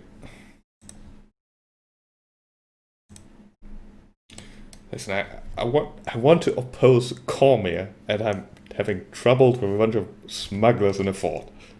Because they have boats. Having the trouble, it's your minion. It's their fault. It's true. Maybe Valium should have joined in there. You wouldn't have supplies for them to attack, but your minions, they need to eat, they need, like, bedrolls, they're weak. I need minions that are not foiled by boats. That's all I'm saying. If only they could fly. I mean, some of them can fly on the behemoths, but not enough, I guess. 2.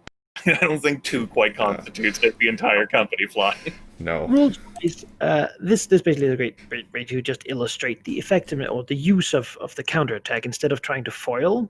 Here they would have lost to foil, right? They would have deleted a 6 with their 7s, deleted a 2 with their 2, and then left 2 5s, and they would have lost.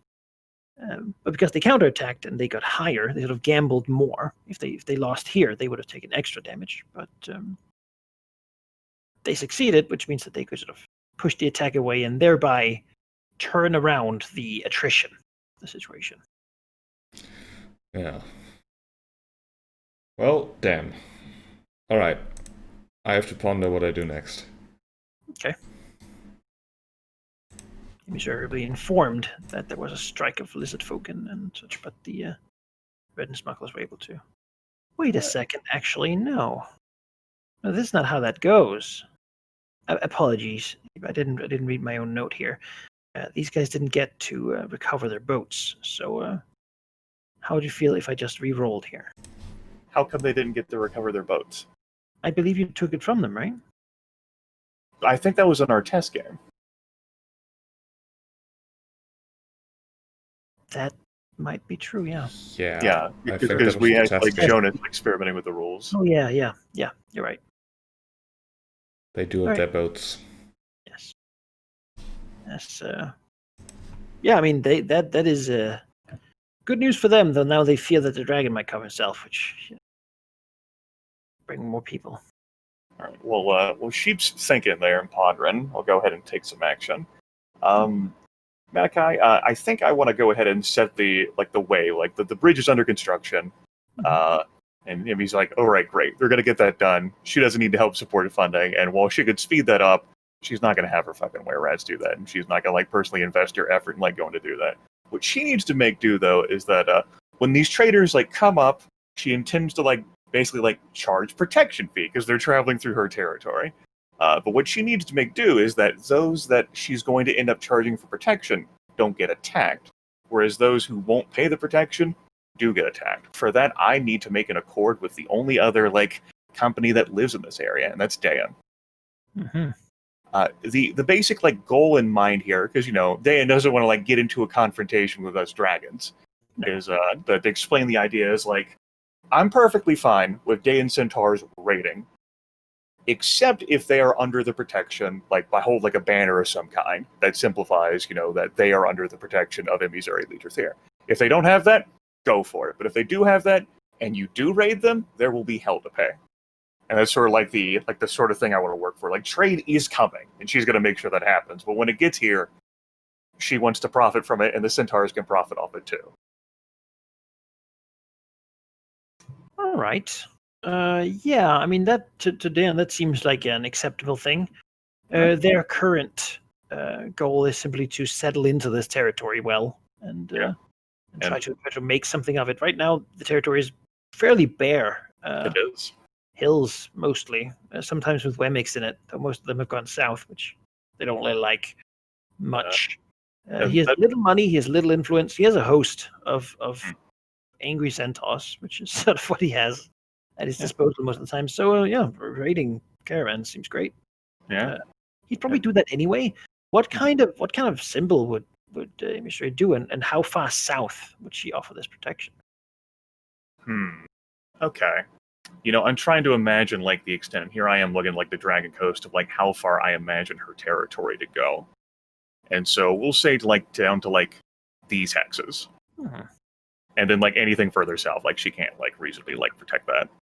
Officially, Dane's territory goes a little further south than that, but that's in terms of centaurs. Giants have walked through that before, and he just said, nope, I'm not having that. I'm gonna go over here. All right. As for what the symbol would be, probably a green-gray banner that's the color of her scales, and it has the claw that you see on the that symbolizes the were-rat coven, which is basically a symbol of Malar. And she, I assume, wouldn't be there to make that deal with the merchants, right? You'd have it's going to be the were-rats, basically. Later on, when they actually start wanting to come in, then she'll have the were-rats push the deal onto them. Yeah. Or there'll be trouble. Yeah. Or there'll be trouble. Or rather, you can just go on without it. Perfectly okay. It's an offer. Yep. It's a protection thing, and she fully intends to follow up on her end of the protection. But if they don't, then centaurs. Yeah. It's not her. It's not. She kindly warn them of the centaurs. That's right. Kindly warn them of the centaurs. And the way she figures it, no one's gonna so openly, brazenly display a symbol that's basically a fucking Malar, right? Unless there's this involved. Yeah. Merchant caravans, that's not a thing they would do. Evil claw thing. They're merchants who are very okay with that sort of thing. Mhm. Some might try to brave it, but Yeah. So that's established. That's good. That's great. can happen. Beings are okay with it. All right. True profit.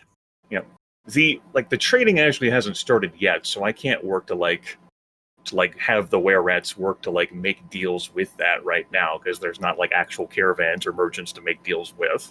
Yeah, there's been a couple people, but they have mostly sort of probed around. The smugglers have ferried a couple people over the water.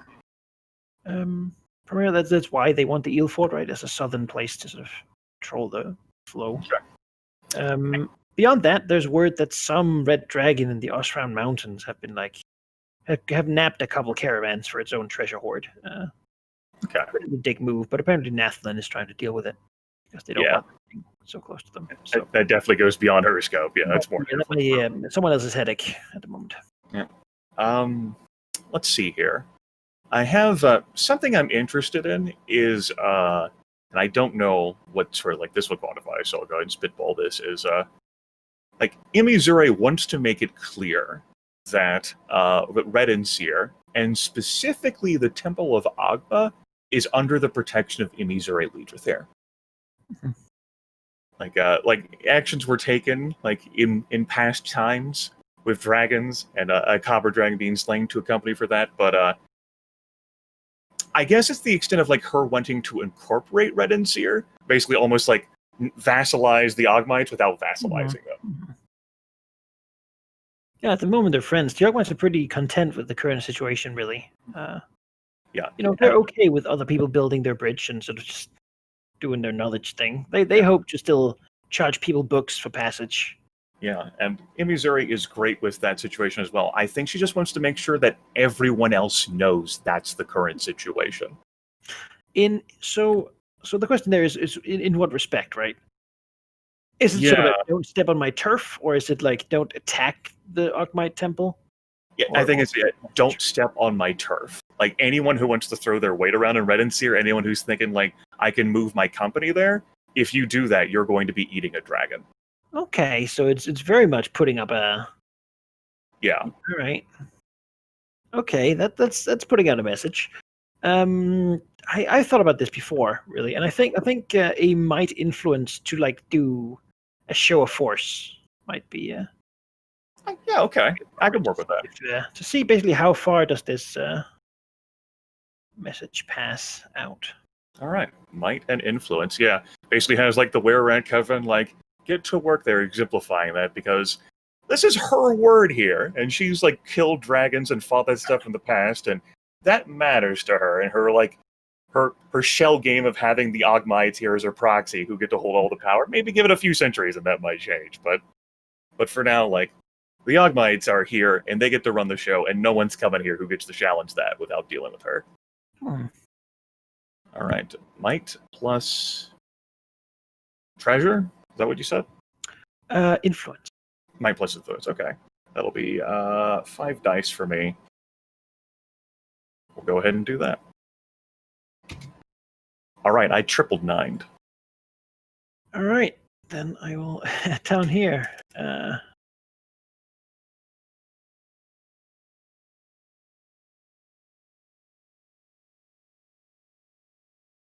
I will deduct treasure. Invitation to stay away.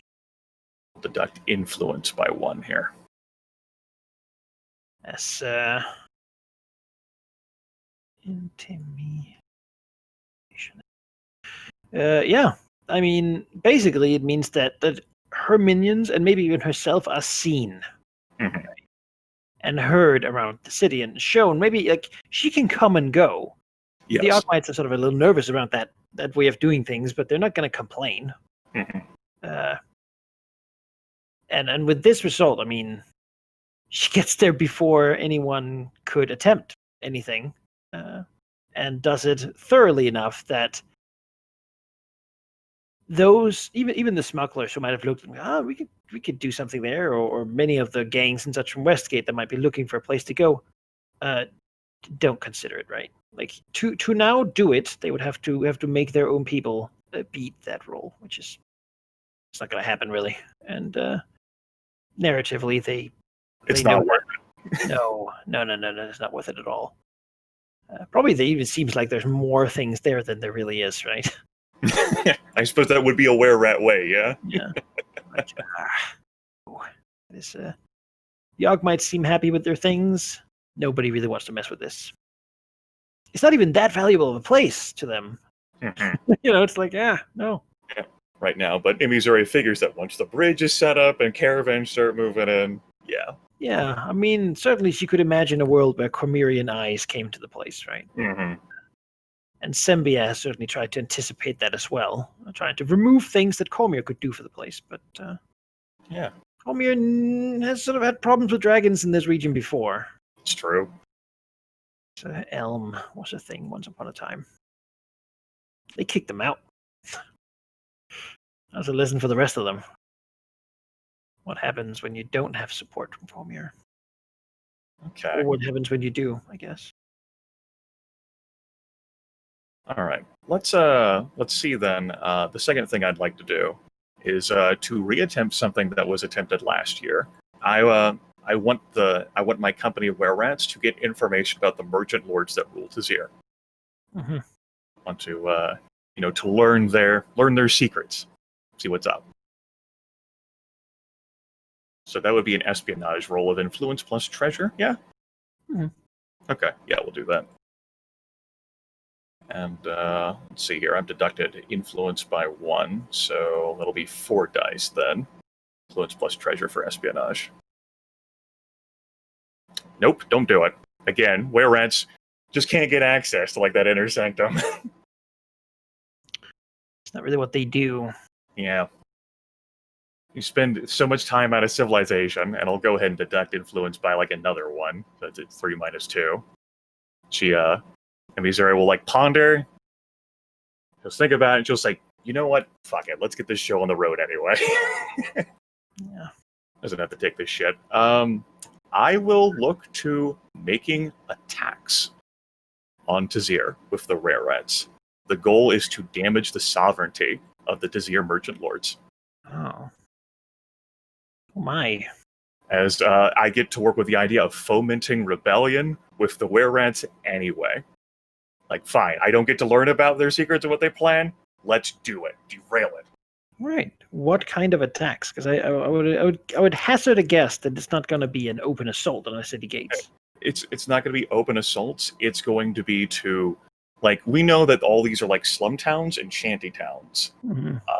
And to damage the sovereignty, I guess it's going to lead to the idea of fomenting rebellion. If I can have the Were-Rats set fires, if I can have them damage the castle walls to make it seem like the people will have an easier time of breaking in, I can weaken the sovereignty of the people of Tazir enough to perhaps spark this rebellion. Mm-hmm. So a combination of making things miserable for the people who live there and then making it easier to do. Yes. All right. Yeah, looking to make this an unconventional attack, so I can take advantage of Were-Rat bonus. Yeah, that makes sense. I think as it comes from out of the blue, at the moment they won't be defending. Okay. They're not expecting it, if you will. All right, so that's a +2 bonus to might and influence rolls. Well, it's a might and treasure for attack. Well, no. For unconventional, you don't do treasure. You do might and influence. Oh. Because influence respects how you can get in and. Oh. Okay. Oh well, shit. If I can deduct a 2 from influence, then well, I guess that'll. If you rather would switch it around, that's okay. Okay. Just a new system. Yeah. I guess I was just looking at the common tests for then I looked at attack, which is my plus treasure to damage sovereignty. I updated it with more examples. I just didn't want to make the thing too long for anyone to want to read.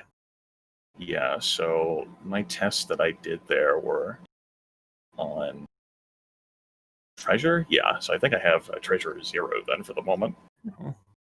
We're broke. Everyone's gonna have to make do. Yep, everyone's gonna have to make do. Okay. Then yeah, so might plus influence is 5. Then we'll add the 2 dice for 7, and she's going to be personally involved in this, so we'll go ahead and kick in that for 8. All right, she's gonna personally go to the front line and Yep, she's personally going to go to the front line with her shape-shifting and see if she can spark some shit. This really allows her to get out, and she has a deep vested interest in batting Tizir to see what chaos comes from that. Mm-hmm. Yeah, so let me just before you roll here, I need to just consider the impact of success, right? Okay, yeah, that makes I don't sense. want to be arbitrary about it. So at a Tizir is a pretty strong city. They don't have they don't have a lot of super loyal people, but they're wealthy, they're well connected, like they're tough people. So there's a couple of ways we could go about this, right? You could indeed temporarily assault their stats, right? Which makes it difficult for them to do things in the future. But at the moment, if you're the only one doing it, I mean, I can just put it out there. It's unlikely that you will do enough attacks to permanently decrease it. Like they'll be able to recover it over time, right? Right. So what we could do is something I think makes sense here. That if you succeed, we will establish a new company of essentially like angry people there. Okay. Yeah. Beginning to raise them up could give you then in the future an ally to have also work on this goal. Yeah, I like that idea more than a clock, and I like that idea more than like I'm not trying to take it. Like I don't want it to be mine. I just want to damage it. So let's see. The success here will be determined basically how effective. Okay. All right, that makes sense. So that'll be 8 dice as she gets personally involved. Dice, pretty fucking good pool. Oh, shit, man! All right. All right, that is Those are numbers. 10, 999. So normally when you do covert stuff, right, there will be attempts to figure out who done it. Uh-huh. And normally you would have the one success to basically do the thing, and if you have more, you would put one on obfuscating it. Right. So I guess the question here is, which one do you want to do the thing with, and which one do you want to hide that you did the thing? I guess it would be the 10s I say to do the thing and the 9s to hide the thing. Wow. Okay. I love one roll engine. This is beautiful, Sheep. 10, 10, 10 rebellion. 10 might, 10 treasure, 10 influence. Oh. The Galactic Empire have arrived. Okay, yeah. Rain's great, everyone. I highly recommend using the one. This is fantastic. Great. Yeah, that. I mean, so narratively, this means that shit's up. Like it couldn't be better, right? And that deserves some notice. As you arrive there is a lot of discontent, and as you begin to mess things up, it seems that's already pretty much like this is the time, right? Recently, someone who tried to stand up and demand at least work, or at least being allowed to leave these camps instead of being held as some sort of ransomed labor force, had just been like brutally beaten in the street, and has ended up dying from the merchant lord's actions. So it's the right time, and your Warreds know exactly what to do if they provoke more like riots and fights. They're the kind of things that turn protest into They'll be great agitators and instigators. Oh, yeah. And it's bad, and things are beginning to get out of hand. The merchant lords are looking around to see what can fix it. Beyond that, I also let you know that a faction called the Night Masks, a group of people recently banished from Westgate. They were in Westgate. They used to have a lot of power. They're no longer there. Have been attempting to do something similar, though far less successfully, and are overjoyed at this. They seem to wish to establish themselves in the city, and I mean they have no fucking idea who you are either. No one does. Good. Though that this is going mad. Yeah. For next session, I will form a new company there that will form in the camps outside the city. We'll lower influence by one end. I was gonna like pursue other things, but I don't think Missouri can do that. We're fucking holding the feast. Like the rest of the fucking year. Like it's fucking celebration time. Just like 8 months of just, we did a good thing in spring. 10. Like that is. Yeah, like I like that's why I'm like I can't like I'm not even I can't even fathom. Like I was going like maybe I'll just attempt the action again. Here I am thinking to myself, no, we're done. And Missouri's like no effort wasted, mission accomplished. Everyone gets fucking rewards and prizes. This is one of those things that Cormier's clock would be like, what the hell? But they don't know it's you. And they probably won't find out. Though I will say that Tessia's current goal of sustaining independence might be rocked somewhat. Yeah. No. Yeah. Ultimately, Missouri doesn't like if Cormier moves and whatever. It's just like get the chaos rolling. Oh yeah, and that certainly is happening. Yeah. It's a time of change. Down with civilization. Yeah. I'm done with the rest of this year unless someone calls me. The rest of like the summer, the fall, and winter is like we're fucking awesome. All right, sheep. Right, for Villeneuve, there's an obvious task still left undone, which is proper dedication in the silver mine that has been cleared out. Yeah. I guess he'll do that. Sure. I don't know how. Well, so the silver mine is a pretty big deal. It's a large thing. What you want to do with it is dedicated to Tiamat, right? Yes. Let's pretend that is what I want to do. I mean, if that is what you want to do, I'm trying to suss out the sort of purpose, if you will. Yeah, I think so. Is it for the purpose of being like a temple, or to mine a bunch of silver that will be used to further Tiamat's goals through Velgnith's pockets? I think the latter is just more practical.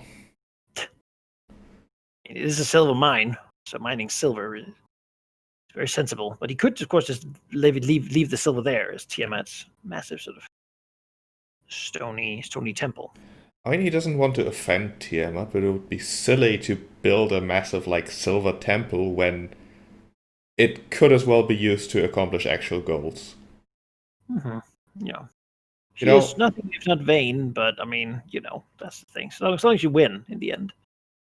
Yeah, so he's gonna do the latter there. Okay. Because that sounds like a permanent attempt to increase territory, I think. Yes. Getting this silver mine will give some actual ability to draw upon something. It is somewhat difficult, though, because it's quite far away from your power base, and there is, like, other stuff in the way. It's also somewhat exposed by giants who, when they see it working, might be interested in that. But, I mean, even just getting it up and started is a good beginning. So, yeah, if you want to do that, then... What would I need to roll for this? I'm thinking about it. I think... Let's see. The difficulty here is all the bones and monsters and whatnot. I think sovereignty territory would make sense. You muster your people, your infrastructure to try to acquire this stuff. I guess it makes sense. You want a success of 2 or above, right? 2. Yeah, this would definitely be something that Villeneuve gets involved in himself. Like maybe like digging tunnels and whatnot. He's been the one who dug out most of the Dragon Fang, so it's not like a new thing for him to actually build things. Bones. Yeah, burn the bones, get it ready. So he'll get involved. Okay. And I think it's also something he'll spend one of his Draconic Essence on to get another dice on that. Yeah, dedicating temples to Tiamat. Beyond that, him being in there makes it a little more fiery. So Yeah. It's gonna be a very hot mine. Territory sovereignty currently would be 3 dice, plus those 2 would be 5. As he works to like purge like the necrotic essence with his fire and radiance. Smashed. Mostly fire though. And smashing. Makes perfect sense. So 5 dice. I need to roll a pair that is higher than 2s, I guess. A pair. Threes! Threes. Do it. Right. All right. The ancient mine will be put into work by the dwarves, and the first load of silver will be brought out, shining, beautiful, glittering money. Amazing. So Yeah. that's... You can permanently increase your territory by 1. Alright, I'll permanently increase it by 1 and temporarily decrease it by 1 for the roll here. Yeah, they have really well. I guess you exhausted your workforce because now they're miners, Yeah. which really fits them well. I mean, they didn't get the underground halls, but this place is big enough for a dwarf to go a mine when talking about it. Yeah. So, All right. so they can begin doing things. The Thunderhome looks jealously, but yeah, they come to terms with it. They I didn't... all that necrotic energy anyway. So I'd actually imagine, I don't know if that'll work. Like, he increased his territory, not really his treasure, which means that he is using that silver to get actual resources he can spend on things. yeah, I So, mean, perhaps those are from like trading with Thunderdome. well, I mean, to do treasure, basically, you would just use territory and sovereignty to mine a bunch and then have money, right? That's a temporary increase in treasure. You could then spend on whatever you want to do. No, I guess, sure. In the case like you have the actual territory, you can draw upon this for whatever purpose you want. Own this silver mine, effectively. And probably a lot of the dwarves moved there, grumbling somewhat about, like, it's difficult to get back and forth, right? It actually takes some mind around climbing. I think some dwarves at this point might even, like, just go down to Thunderhome and then go around to avoid, like, all this mountain hell in the middle. Built a massively long way. This old undead city and weird lakes with bundles of bones and such. Like, it's just creepy. Somehow the Serpent Valley is worse than when we started. Yes. Yes. Mission accomplished. Maybe except for that spell Scott cult you stomped out there at the beginning, but Yeah. you know, it had like some people in it and like a bunch of kobolds, which were annoying to people, but didn't have purple worm, face worn frost purple worm. So, another question would then be, I don't know if we talked about this. How many activities can Validness basically be a part of? I guess just 1 per year, or did we put a limit on that? They make sense. You can participate. It's Dragon. I mean, if you do 2 things at once, then you could only be 1 place at a time, right? But as these are sequential things you're doing, you could be involved in other things if you want. You know. But perhaps taking a part of whatever consequences come. For example, if my whole sabotage of Tazir had gone really poorly and my character is there. Yeah. Yeah, but I actually think that, failed attack against the Dragon Smugglers, success in claiming the silver mine. There will be something from the Red and Sparkles. I just didn't want to interrupt your mining. They will not send someone because they don't dare. Instead, they will talk to someone Worms Hamlet who will get the message there. The Worms people say that they don't want to fight the dragon. They don't want to. They would love to figure out why they're being attacked and maybe have peace or some sort of, like, he wants a little bit of the money that comes from traders sailing over, a little tribute every now and then. That'd be fine. What does the dragon want? How could we make the dragon stop? Basically, is okay. They're being sensible. I like it. They mainly live over in Redwater. This is a new expansion for them. They don't really know how this works, but apparently there's a big red angry dragon. It's dwarves and lizard folk who keep coming for them, and they don't want to live this life. Ideally, he'll send a message back via Worms Hamlet, and tell them that they got attacked because Worms Hamlet is under his protection and they moved in.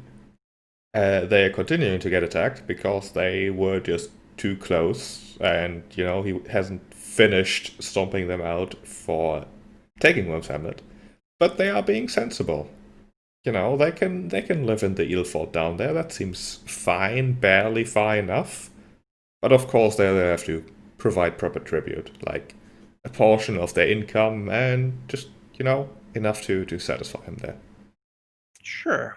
At the moment, they don't earn much because there's not much trade coming over here. But yeah, they will offer to if maybe they could even put people in Worm's Hamlet when they deliver them, and Worm's Hamlet could have like an inn or something they could run. Yeah, sure. City alive, and then half of the fee they will charge will go to the Hamlet, who will then surely bring it to the Red Dragon, right? Yes, they should. Let's put it that way. Nothing, and we'll earn a bit of gold for it. That surely seems like a good. Well, it shouldn't be like a percentage of what they earn, but rather a fixed amount, Like Wellington doesn't want to suffer from them not doing business anymore. Yeah, like a harbor fee or something. Also because he feels like their business is gonna go down once that bridge is done. Yeah, they know about the bridge. They don't like the bridge, but what are they gonna do? Mess with the other dragon? No. There's a third don't go here 999 as well for that. So they have no interest in that, messing with that. They think that whatever the dragon's charging, they can probably undercut it if need be. Though now they have to pay a dragon too, so see how that goes. They're willing to attempt it. And if he says yes, then they'll praise themselves lucky and keep it at that. Yeah. It's good.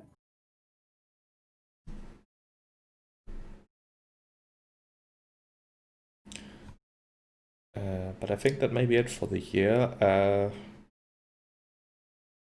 I guess there aren't really any other opportunities to permanently increase anything currently available.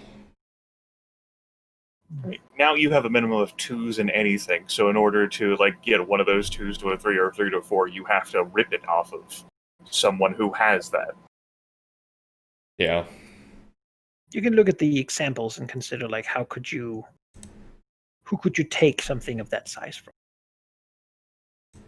Because 2 2s don't make a 3. So it's somewhat exponential.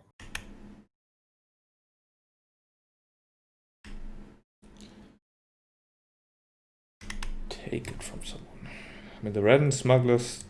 I can't see their stats.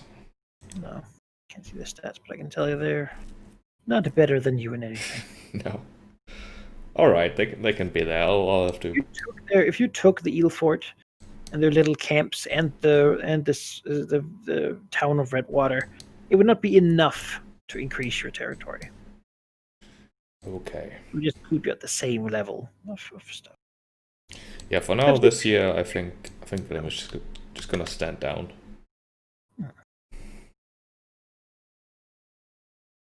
Good.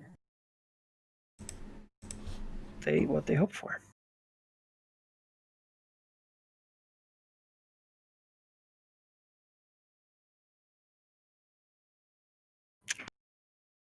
All right.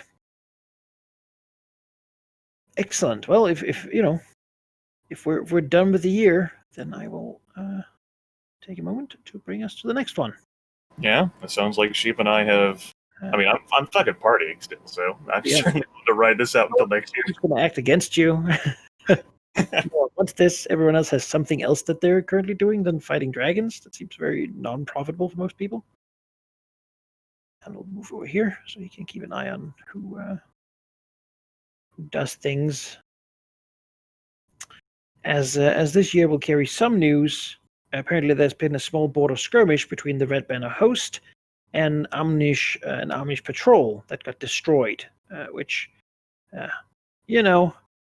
people sort of tap their noses and says that's probably not the last we've heard of that whole affair.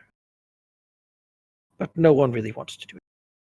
Beyond that, Elversalt will announce that given the adventurers they hired, they believe that they could establish a new sort of rebuilding of Ilpor closer to the sea, or to the Lake of Dragons, which they would like some labor from. Calling on Tessier, though, they will find that there's not many people who are willing to leave right now. Some are, but more just angry, which dissuades them somewhat.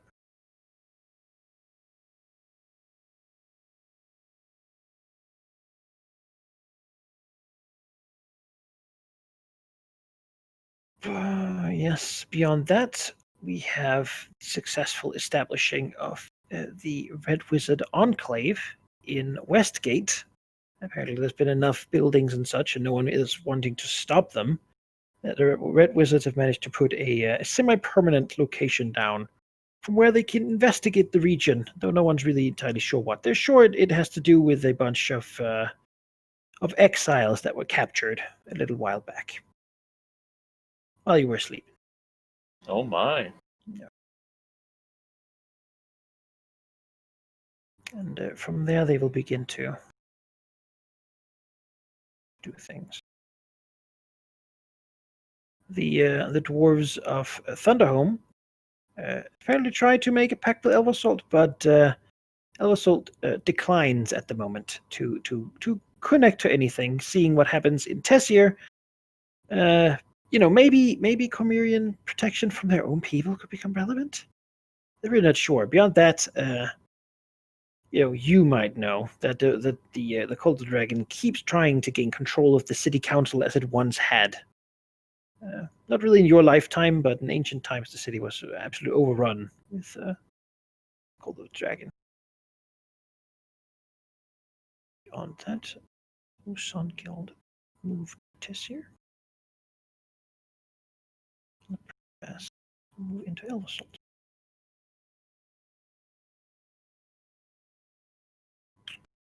Blue Sun Guild, huh?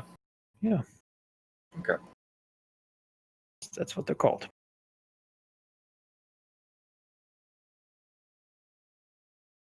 If you did well enough there that I could tell you that they're a small time sort of a thieves gang, and particularly they do slave trade. Okay, yeah. Much like the Order of the Basilisk is like that gentleman's club for evil people.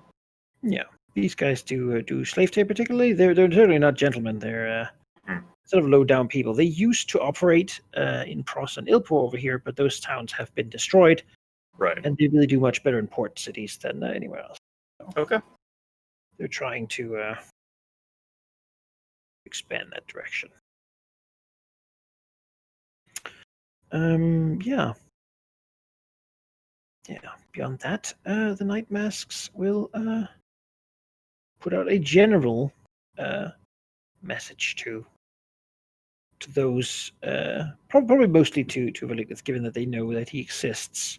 That if he's looking for a way to enter the politics of Westgate, they used to run the place, and would love to do so again, with some support.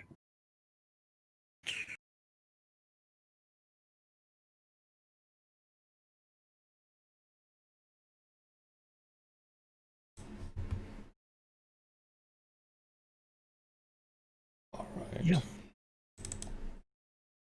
And so the year passes, I assume. Yes. Or the year transitions, I guess. New Year, spring, like gentle music, like plays, like maybe like yawns and like wakes up, wondering where the hell all the time has gone. Man, what a great year that was.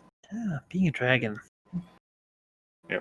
Fairies are like frantically like sweeping up like all like the mess from like party favors.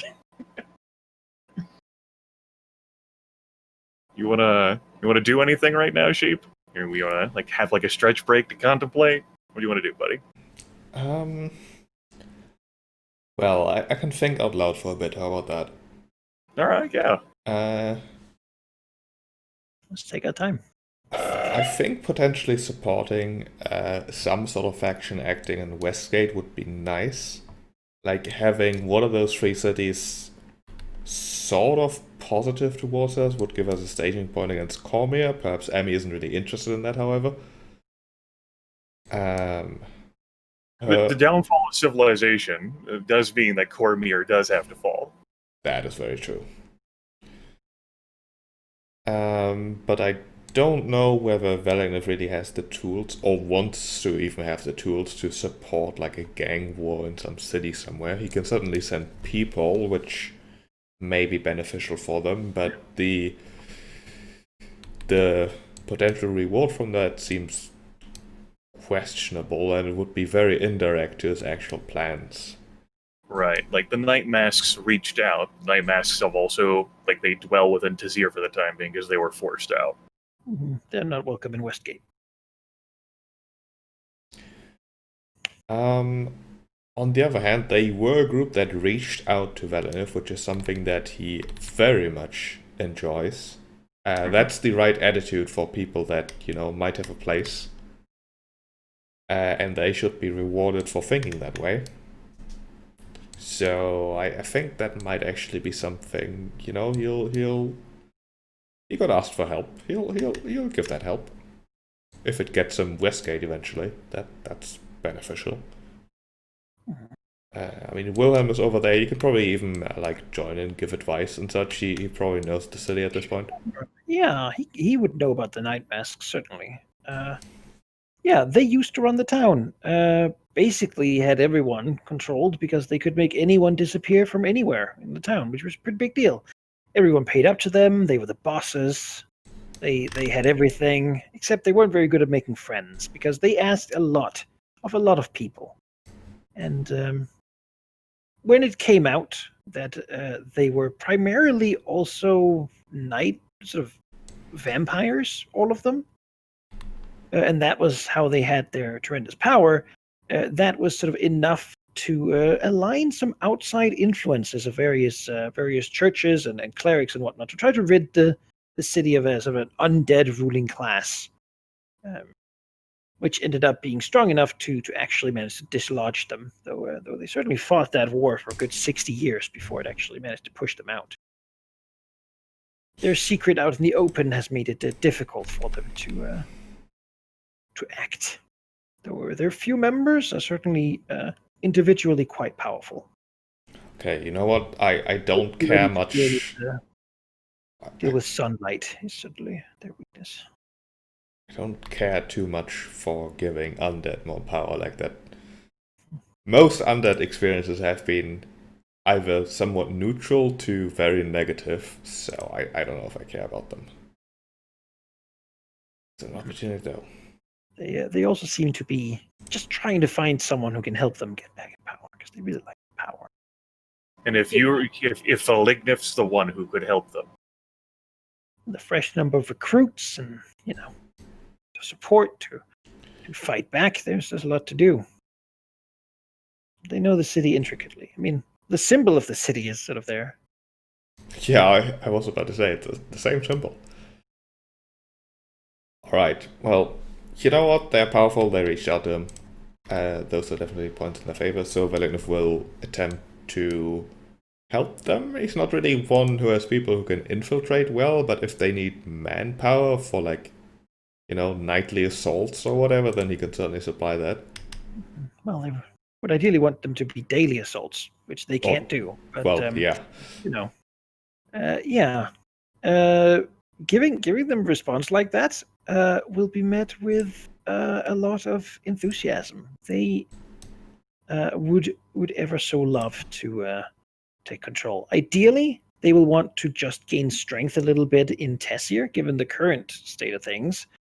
And then, they intend to return to Westgate. They just want to make sure that when they do, they don't end up meeting a wall of aligned gangs and whatnot. That will try to keep them out. Westgate, though, is currently tearing itself a little bit apart over the problem of independence. Beyond that, there's a lot of religious strife. The Centaurum, a faction that has had a good amount of mercenary control over the arms trade, is beginning to crumble because it is split between worshippers of Bane and worshippers of Cyric, a chaotic evil deity and a lawful evil deity.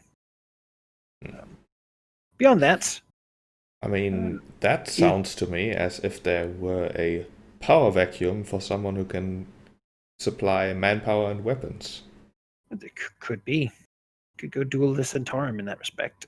Beyond that, a lot of drow have begun emerging. Drow and Duragar have emerged from the Underdark from various spots, apparently been displaced by all the water that is sort of emptying into everything down there, and have sought Westgate as a potential place to be.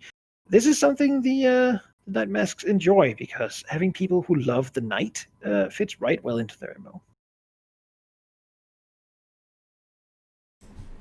But it also upsets the balance of power. That's not a bad thing. They'll say that there are many guilds who sees Westgate's current stance and probably want to get an in right now. Exactly how they plan to do this right now, essentially they're looking for opportunities to strike. But having an ally is something that will complete their current goal, which is finding an ally. Great, there you go. Get some experience. Level up. Yeah, basically. Oh yeah, he'll like tentatively offer support, but I'm not sure how. Like that. Try to find a way and then ask for it. Yeah. Because certainly something that speaks in Westgate is power.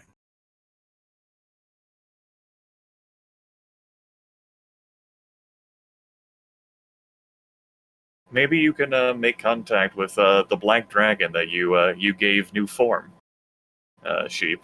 Maybe that can help give you a better sense of what's happening in Westgate, or perhaps like integrate that individual into some like greater design. That is Wilhelm.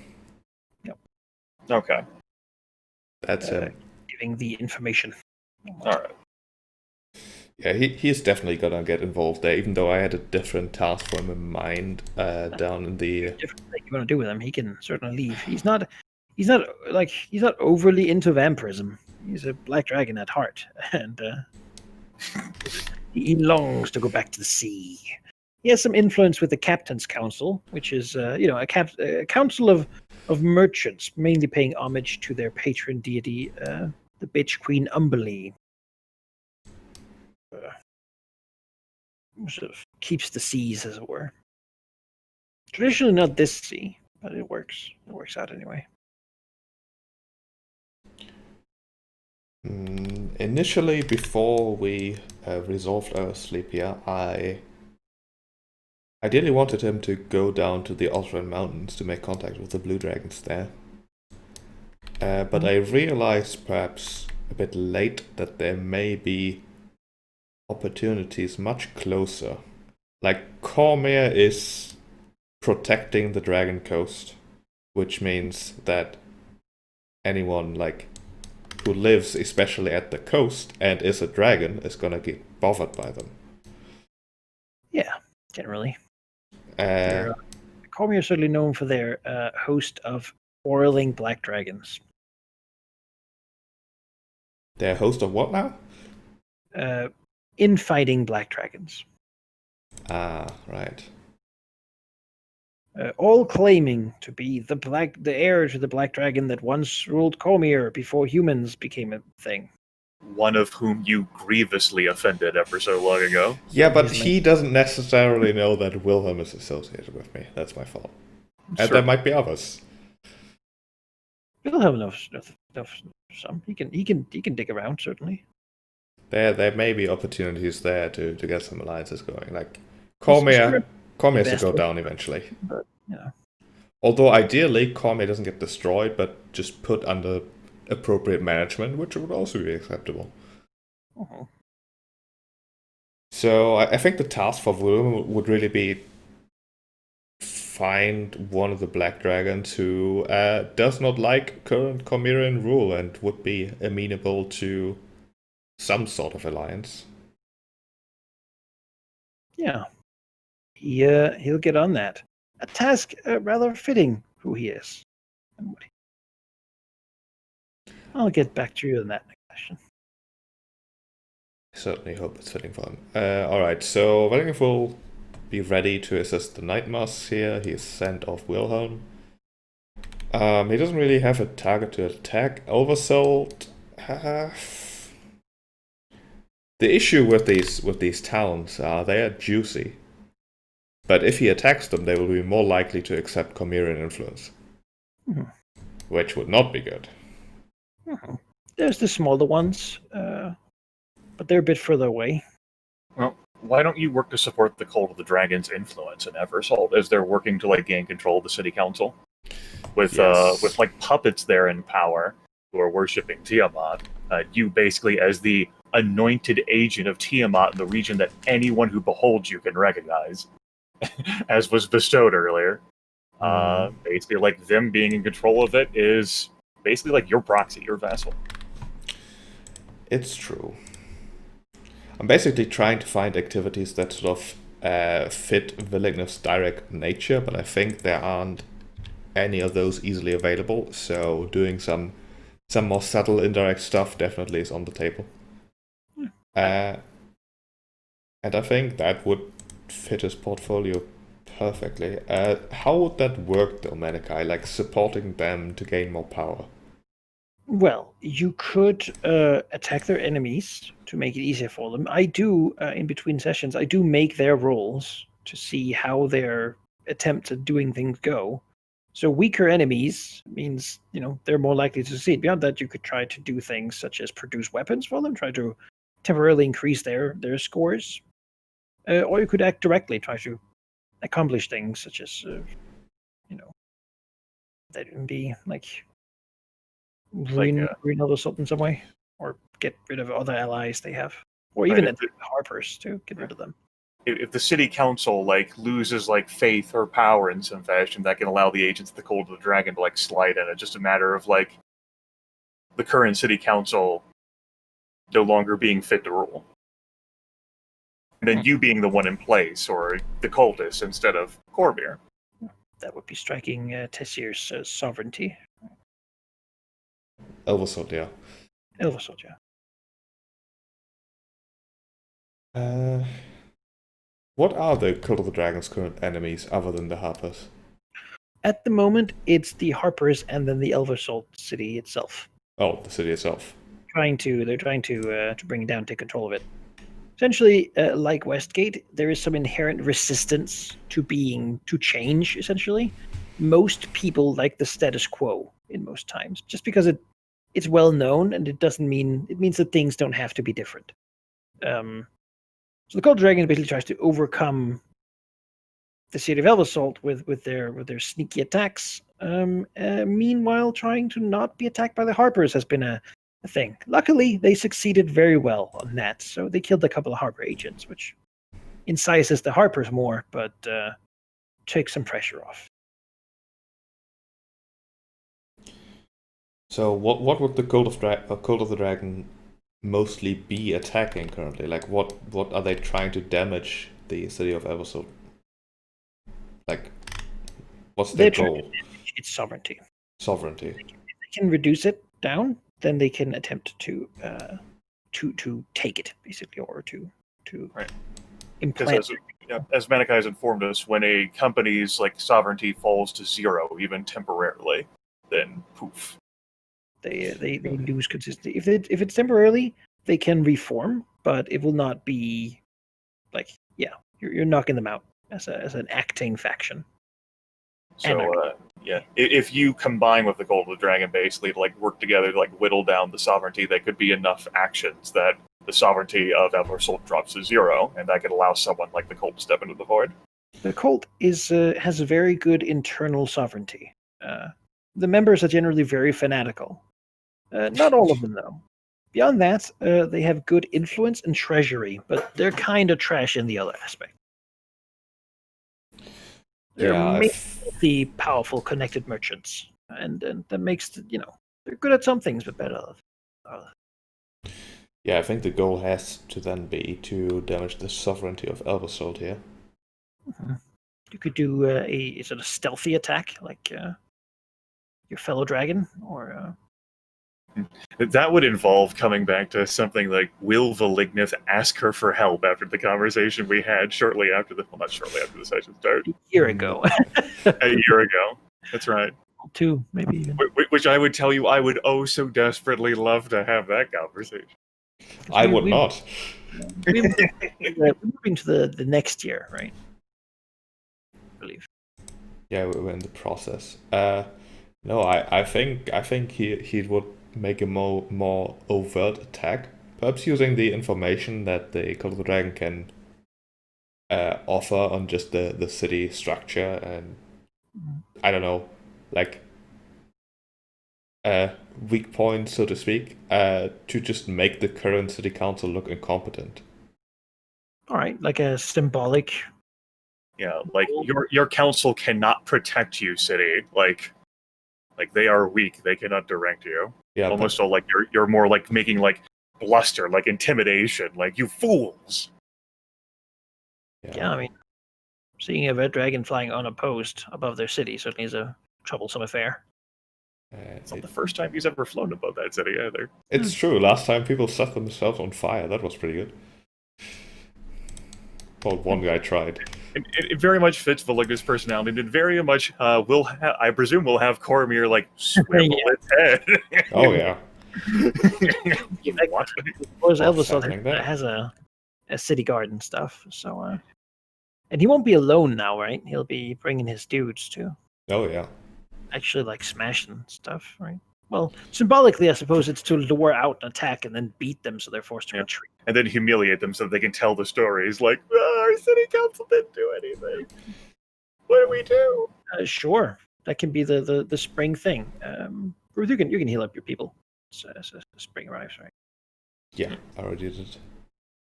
Are you gonna do the whole prepare for war move first for it? You know, assemble the arms and armor.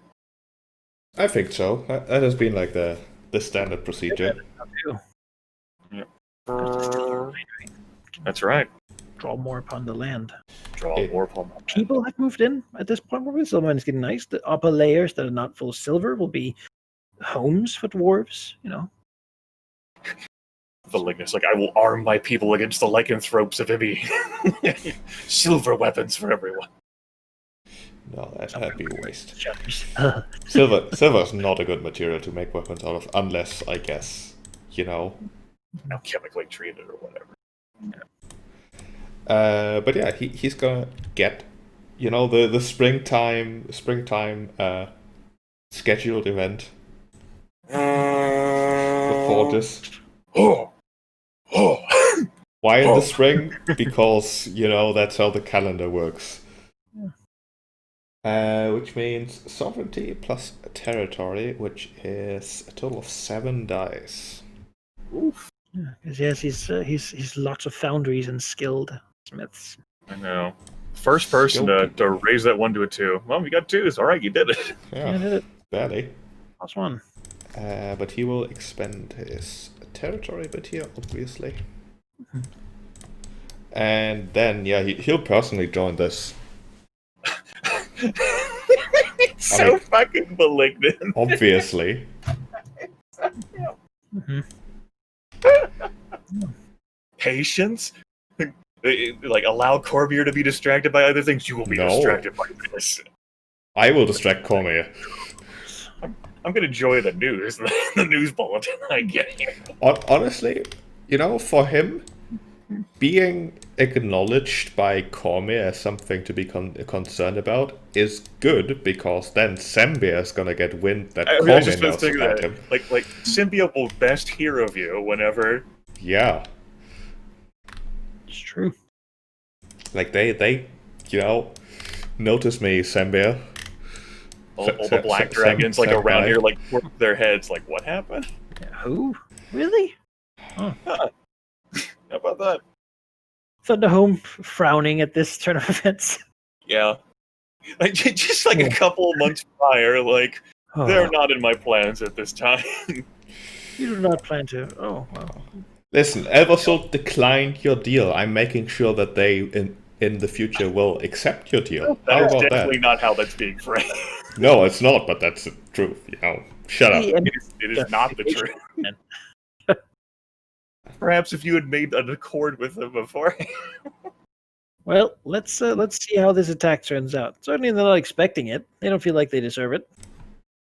All right, that would be 7 dice to attack. They'll try to hinder, not counterattack in this case. So 4 might, 2 treasure, and Velignov. You know what? He's pretty into this. Only in truth is the true leader of Elversalt revealed. He who lives after the Inferno. Exactly. So he's gonna spend one of his essence on that as well because I have tons of those. So that puts him at 8 dice for double freeze. Yay! All right, they will defend with their might and territory. You don't have a special for it. Oh no, No, don't nothing. defend. Which means that you succeed. Their sovereignty is damaged. Oh, their poor sovereignty.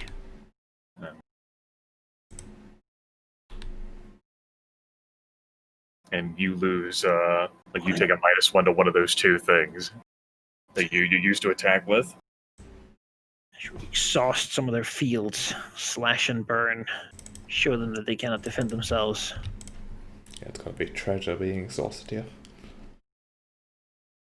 You know, maybe the scene here would be like, even like, it wouldn't be the fight, it would be Velignus leaving the fight. Right? Yeah. Like looking at the city snort as things just are burning, while the merchant lords are sort of sad, looking from the walls, unable to do anything about it. Dragon is shown, and he will come. All right, this is overt attack. Komir is incensed at such aggression. We'll attack for them. The clock fills instantly. 2 steps. Okay. Which would consider you a nuisance. It's not, they not take good no enough. action.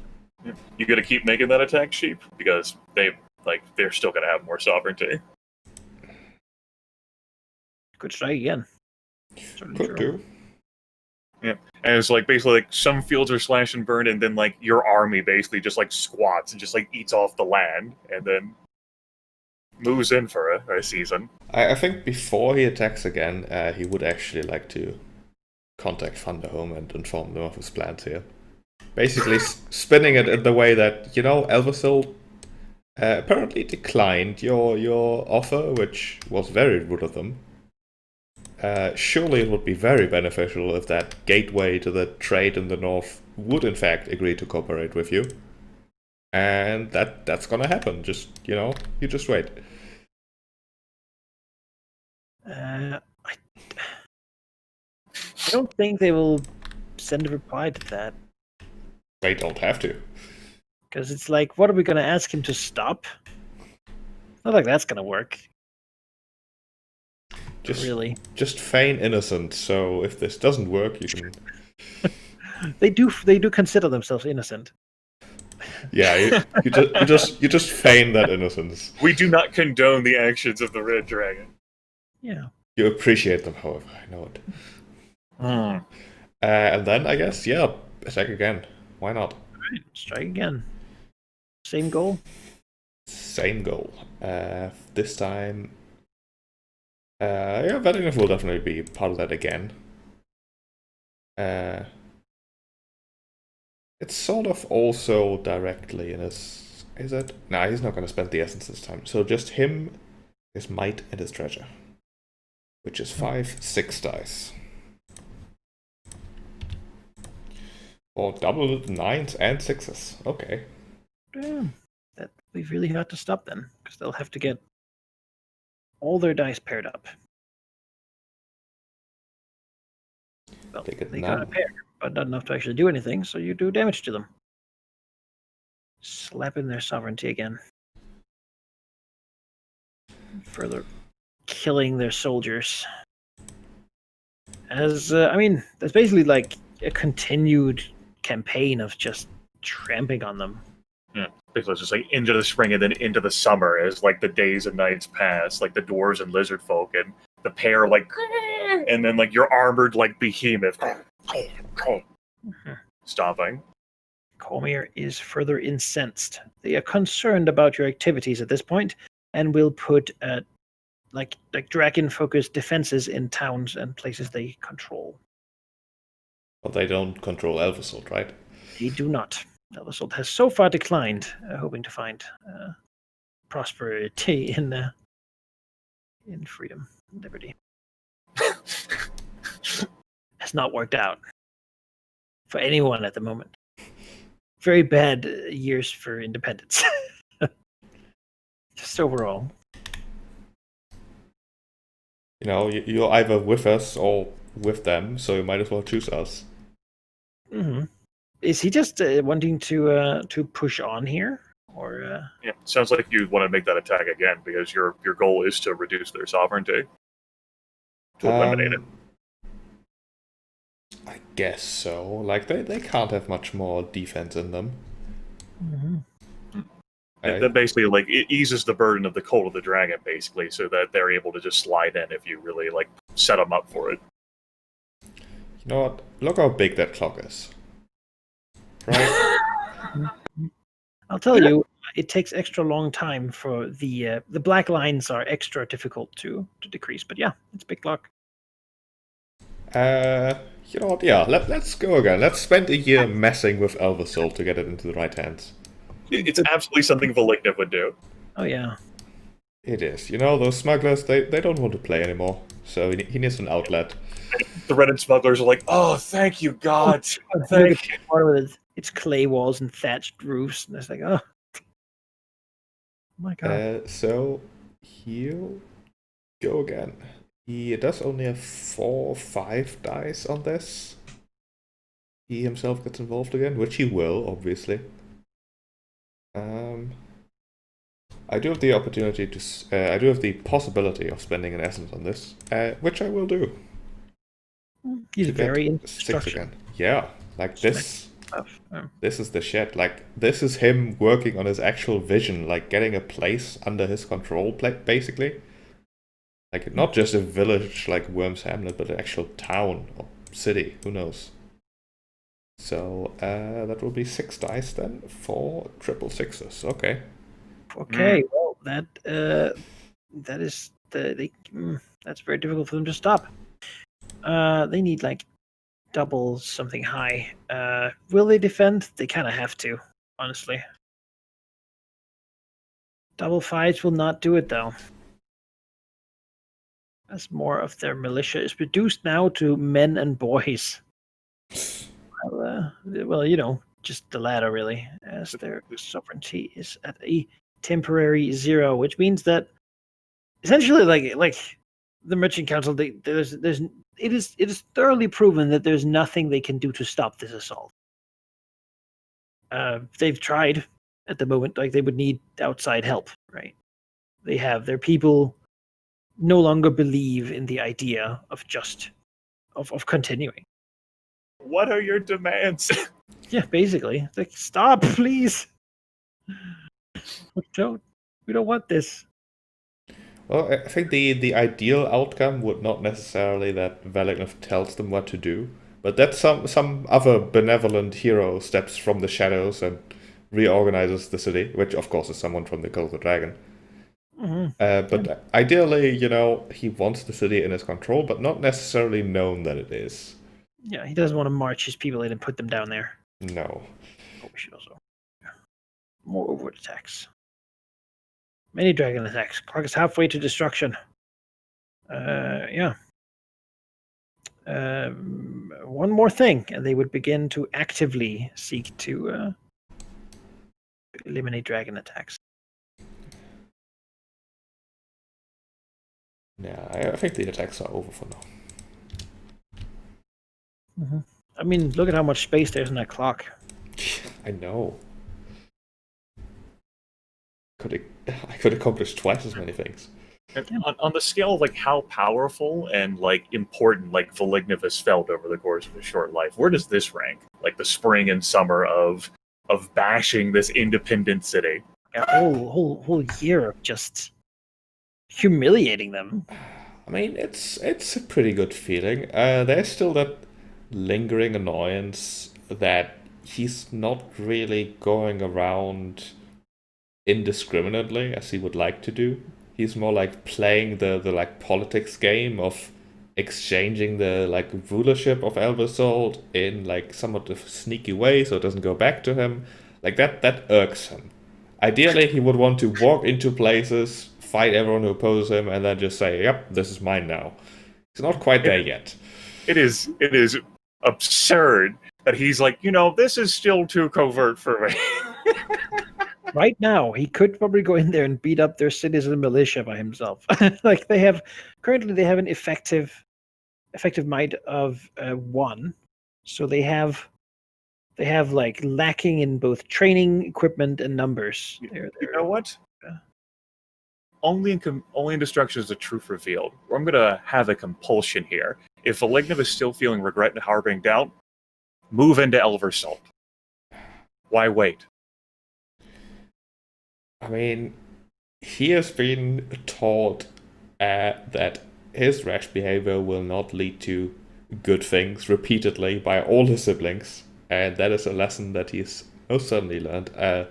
I will not take that compulsion. I will rather spend the essence to avoid the consequences. Right. He feels the desire. He wants to do it. He really does.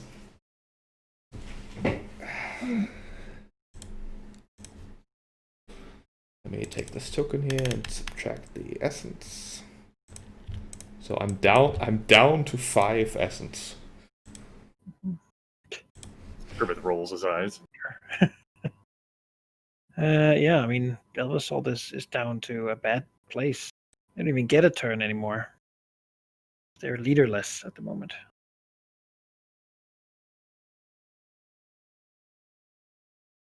Yeah, the Purple Masks regret that they moved there. It was a bad time, a bad year to have been in Elversalt. I mean, the Werets will inform this terror campaign of death and destruction, right? It's going to be hard not to hear about this over the course of multiple seasons, and I think Emissary is going to be like, "Oh, damn, that didn't take long at all before he. All right, I guess." Just like she starts to like contemplate like what actions will she take, if any, if Cormir like sends like actual knights like towards the Serpent Valley, because like she like she's not a part of that. No, like a host of war wizards and stuff. Yeah, like she has done everything she can to publicly like distance herself from Valignav, and I was thinking about this over the course of that. I think it's time to reaffirm that, Come to save Elversalt. Everyone, we're here. Not come to save. Not that would be a move, wouldn't it? Like come to save another town. No, I think this thing over and over again. Nobody ever learns. Yeah, I don't know whether this will be an action so much as like, everyone look at Reddens here. Dragons tried to influence that and attack it. A copper dragon, a red dragon, a purple dragon, and now they aren't doing that because of the protection of Emissary Leadrithir. And now look at what's happened. The red dragon has gone elsewhere, where she's not protecting, but where she is protecting, perfectly safe. Yeah, it's true. Says something about Thunderhome too, that they didn't intervene after this whole thing. They don't want to fight the dragon, but they also feel bad, Yeah. They're kind of friends with these guys. Now the city's being completely trashed. Nothing is permanently destroyed yet. You could continue, and once their stats get to 0 and you begin to reduce them below 0, that's permanent damage you're doing. Dismantling everything. So right now, they've been humiliated and destroyed. They need time to rebuild and restructure, but it can be done. But all right. How's the bridge construction looking at Reddens here? Since they've had a year, okay. Yeah, they'll be doing it. It's getting done. All right. Yeah. All right. So, I'm gonna leave Tazira alone for the rest of the session because I want to afford you the time to make the thing, and then I don't want to poke it too soon. That's one thing with this system is we get a lot done in a very short time. Mm-hmm. Sometimes my I'll be lagging behind. Maybe we'll get better. I'll get better as we play more at just sort of anticipating or forward things. But some results you just can't anticipate. Yeah, I think it's really difficult to anticipate what happened there. I think before I go prodding at it anymore, I'll let some time pass. Let them or like whatever, like resolve themselves before she pokes her snout in it again. I don't care about the Redden smugglers unless they actually like try to come at my interest, which I firmly conveyed what those are. I think what I want to spend time doing this year is clearing the way. Like, if trade wants to get from the south to the north, where could they possibly go? Oh, you mean you want to go to the place where there's not a bridge and where there's like rumors of like terrible trees that are going to rip you apart and eat you? No, you don't want to go there. Something smugglers have not encountered yet. Yeah. I don't even know whether this is sort of like an action that's going to be really challenging. I guess I just want to clear the way. Like, you know, like there's hills, there's going to be like some monsters or critters living on them that might challenge like the caravans that'll end up coming through. I want to give them the path of least resistance to encourage that, so that they do come flowing through, so that they run into the dragon and then are confronted with tribute. Yeah. I guess I just want to clear the way for that. Like, I'm not gonna like chop down trees and build roads, you know, for them, but smooth the transition. So, like, when merchants are like, you know, in Nafland City talking about like, well, how do we send our caravans? And it's to Redensir is the answer. Mm-hmm. That I don't even know whether that's an action so much as it takes time. Yeah, I mean, the question is, I think there could still be a question of effectiveness. Okay. Doing really well would encourage people more than a token effort. Mm-hmm. It's something she's pretty good at, I'd certainly say. Yeah. Would It that will do that. be probably sovereignty? Probably about how much enthusiasm they put in? Probably might. It makes sense. Like, we're basically just like acting as hunters here to like Ritual we're clearing this out. thing. Just kill some creatures. And when merchant caravans are like, why is this so like free and protected and so easy to travel across? It's because of the dragon. Mm-hmm. Yeah, that makes sense. It's like a pile of null skeletons by the road and says, "Thank you, the dragon, for your free passage." There you go. Thank the dragon for your free passage. Yeah, Fine. we'll do that. Mm. I'll Praise Malar for the clear road. Yeah. One thing before I do that, how's Yaze done with this whole like successor thing? Because it's definitely been more than the 2 years. Yeah. Well, She, yeah.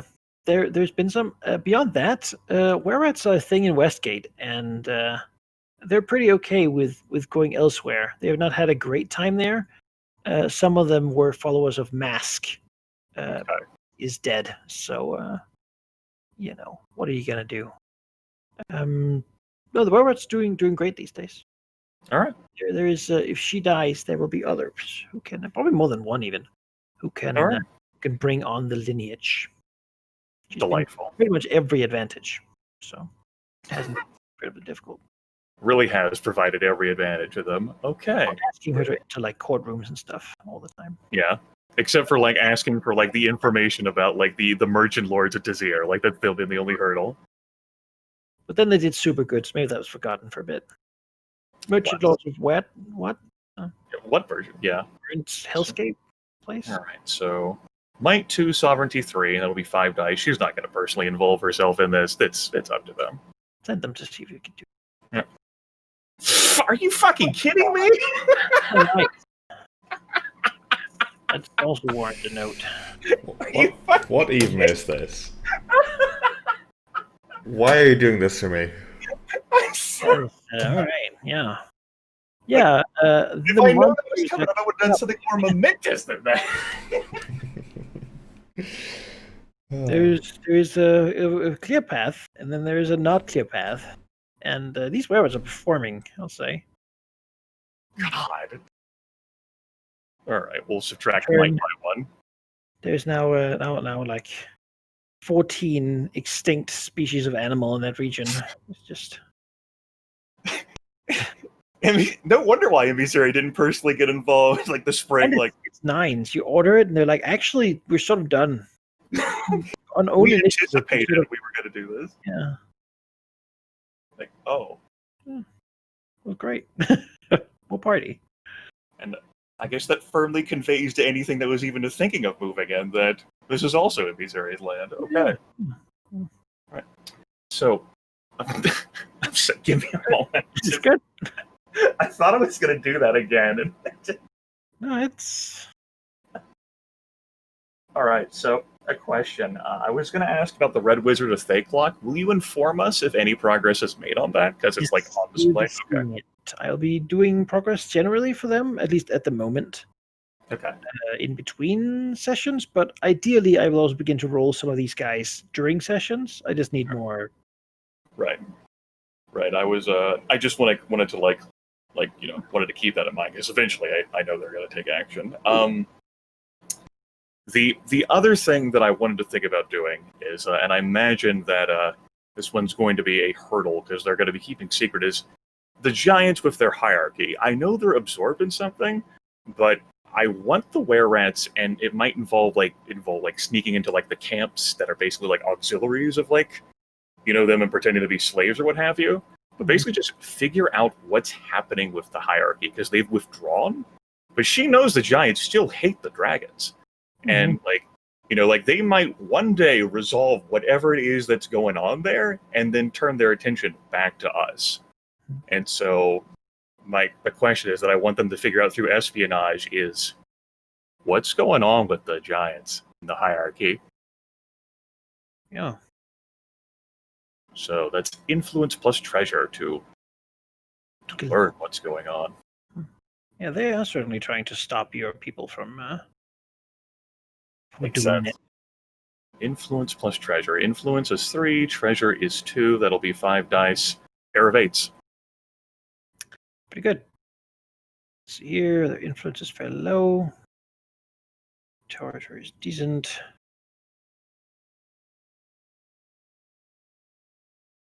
No pairs at all. Which means that you do it. Okay. And we'll deduct treasure by 1. Okay.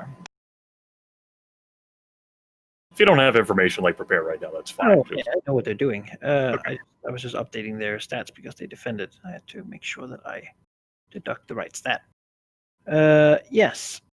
You can investigate and find out that mostly it's just internal problems at the moment. It seems that for a time leadership has just gone silent.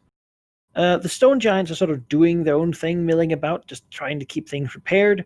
The hill giants are restless and storming about, and the 2 fire giants that are still here are looking to begin demanding tribute from caravans going past.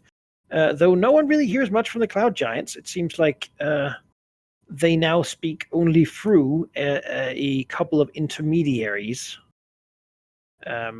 instead of, and that sort of is annoying because, of course, all the orders for the hierarchy comes from their Thunder King, the top of his mighty throne, and under him is his sort of administrators, cloud giants, and they then bring the information of what caste is to do what thing from the Allfather to all followers of the Holy Path. But at the moment, they just aren't getting orders or information, and Vokort got destroyed, and it's weird that there's no response to that. And looking into it though, it does seem like the leaders have been, they wouldn't believe that because that seems impossible.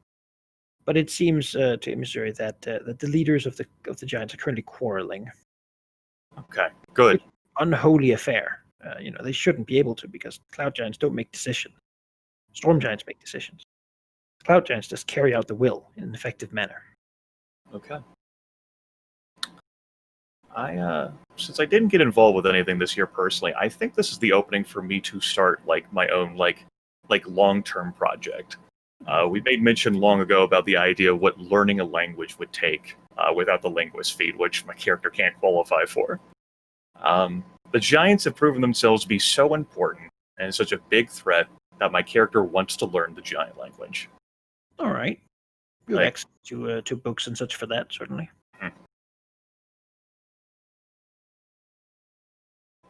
I'm not certain what actions, what skills I would use to make progress on that, whether it's convincing the like the Ogmites to like work to find me like the proper things for like translating or Oh, they'll be delighted to give you just a dictionary. That's Yeah. the best for. It's not Hmm. information that Aboleth minds stuff or poison or hell, I know, like it's the easiest thing I basically asked. Okay, language. That's not a problem really. All It right. won't probably kill anyone that you know it, so that's good. So they certainly will be available. The question then is time. Yeah, time sounds the And most then appropriate is will. I mean, learning language can be hard. We all thing. know.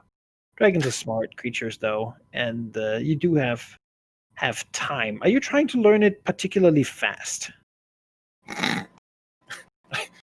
No. I don't think this dragon is trying. Like, she figures she might have decades before like the giants like get their shit together. Yeah, Just I think if you were trying to sort of speed it, we might do something with some like nebulous intelligence thing. But given that you're not, I think we can probably just basically make it a yearly counter to fluency, right? Like, Yeah, that makes sense. at least at first year, you can do that thing that many people do with their like second or third languages, which is just you can recognize some stuff and make out, like, if you sit down with it, you can make out what sentences mean and such. But if a native giant speaks in like without slowing down, you might have trouble following along. Yep. Then second year, that's no longer so much a problem, and like after 3 years, you're Yeah, okay. pretty fine. I think that makes sense as it is a thing. All right, cool. We're done. Yeah.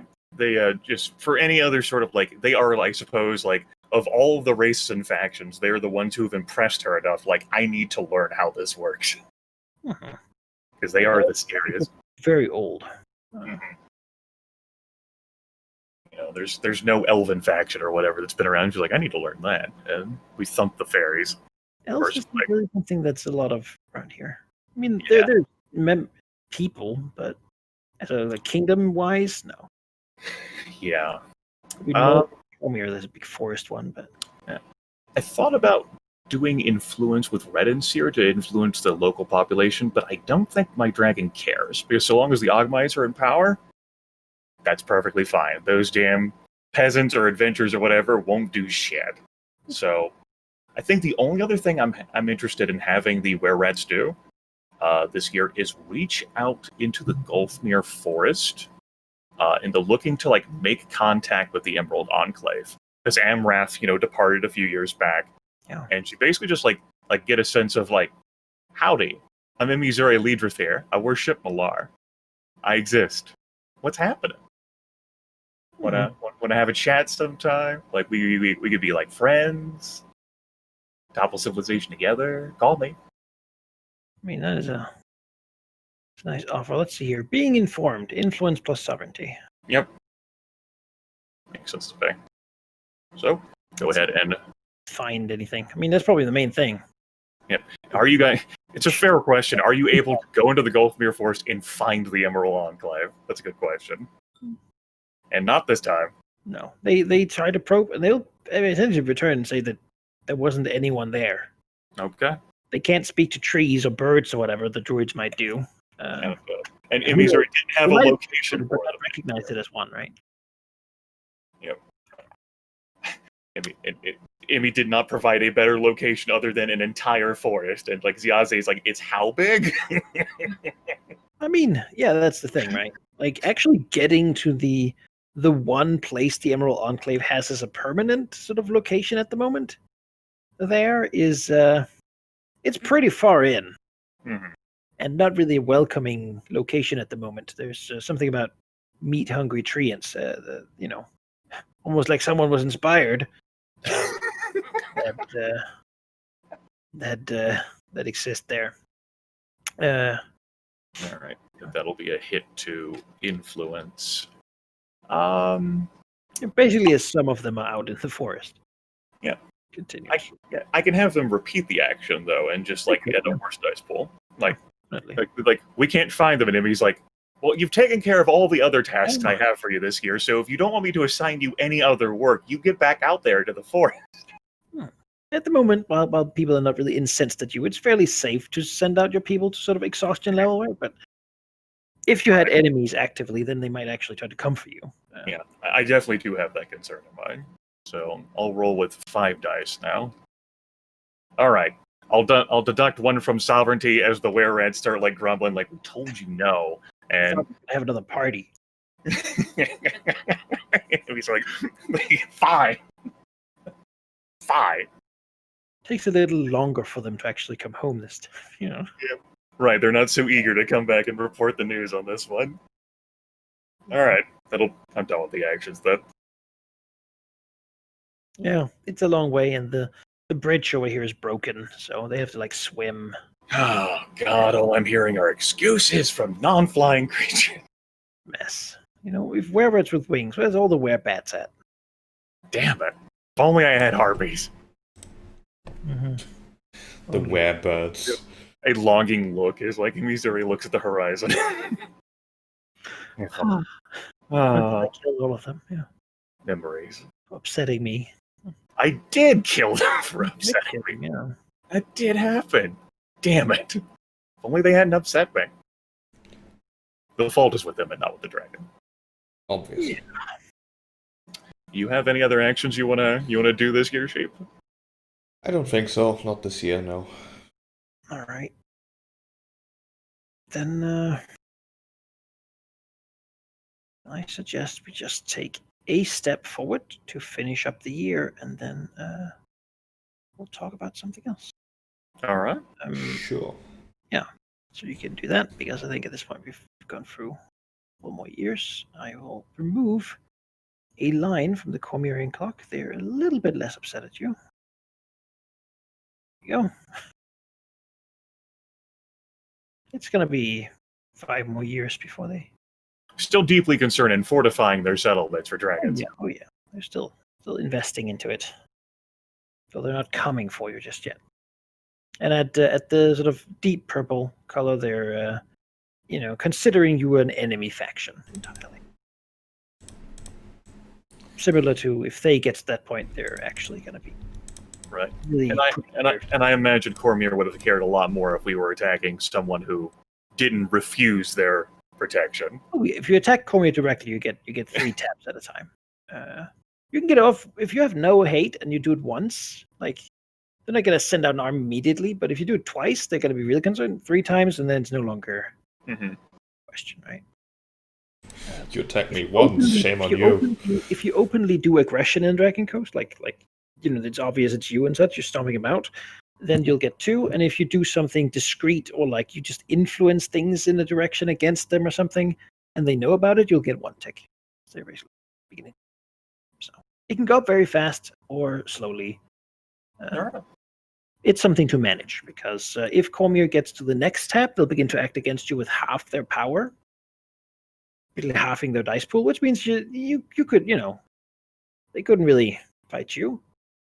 Well, they could, but you could also succeed in defending, right? Mm-hmm. And if they get above that, they will attack you with their full power.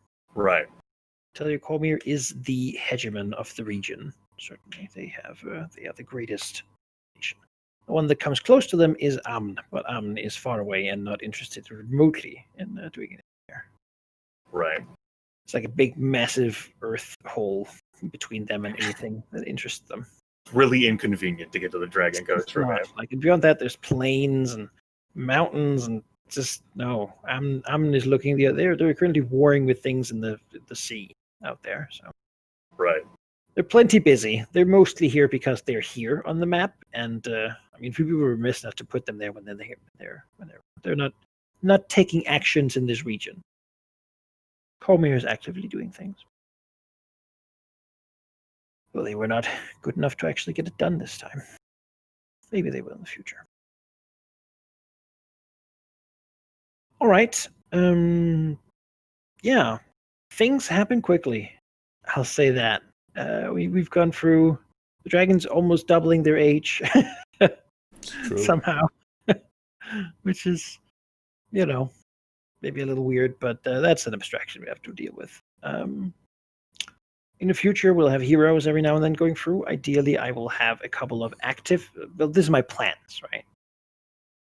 For what I want to do, I will have a couple of factions that actively will make actions that I will queue up for them. Basically, I'll have a first year they want to do this, then they want to do this, then they want to ideally have like a list of things they want to accomplish, so that we can actively roll some of them doing those things in these years. It'll make things go a little slower, but also update the world sort of in a more real time, mostly just for those that are sort of important or relevant to what we're doing. Right. I think that's fine, all things considered. Now we've sort of done this. I feel like this went pretty smoothly, really, using the system, and I want to just hear your thoughts about it. How are things progressing? How do you like it? Do we need to refine something? I can start here. First of all, I do enjoy the system. I've commented on Gruner's video, like last session, with basically my fault at the time. Oh, it was bloody nice. A good part of it might be the novelty of it, which is not to say that that's the only reason, or that it's a bad reason to like it. I like the switch away from like D20 plus modifier, certainly. These dice pools are interesting. And the idea of like expert and mastery dice or whatever, additional tools to play with, interests me. So that's good. My issues with it are that I'm having a hard time estimating like how strong my opposition is. I guess we sort of have the icon sizes, which are sort of actually a interesting idea to indicate strength. I don't know how accurate they are, but I certainly like the idea, like Kome being really big and then like the free cities.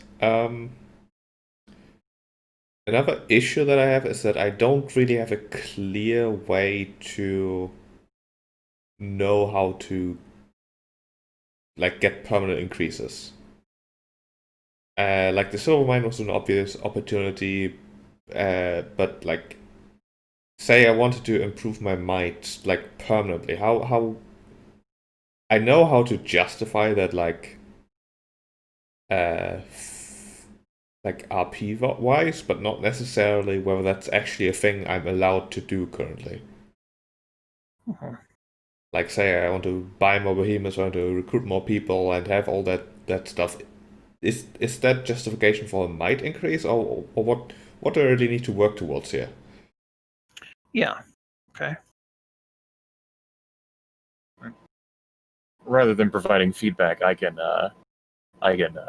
say some things regarding like the idea of permanent increases.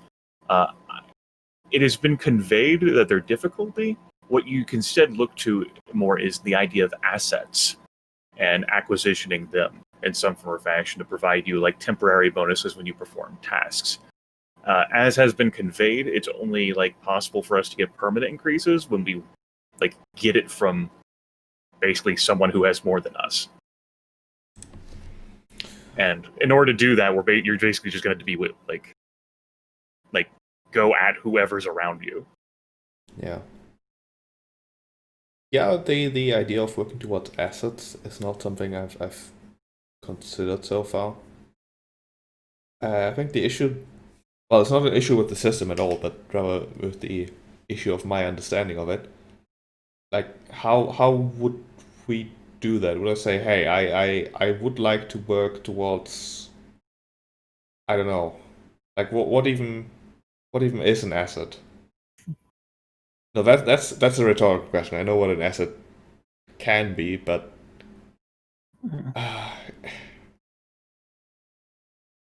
how specific do I have to be when I want to pursue an asset?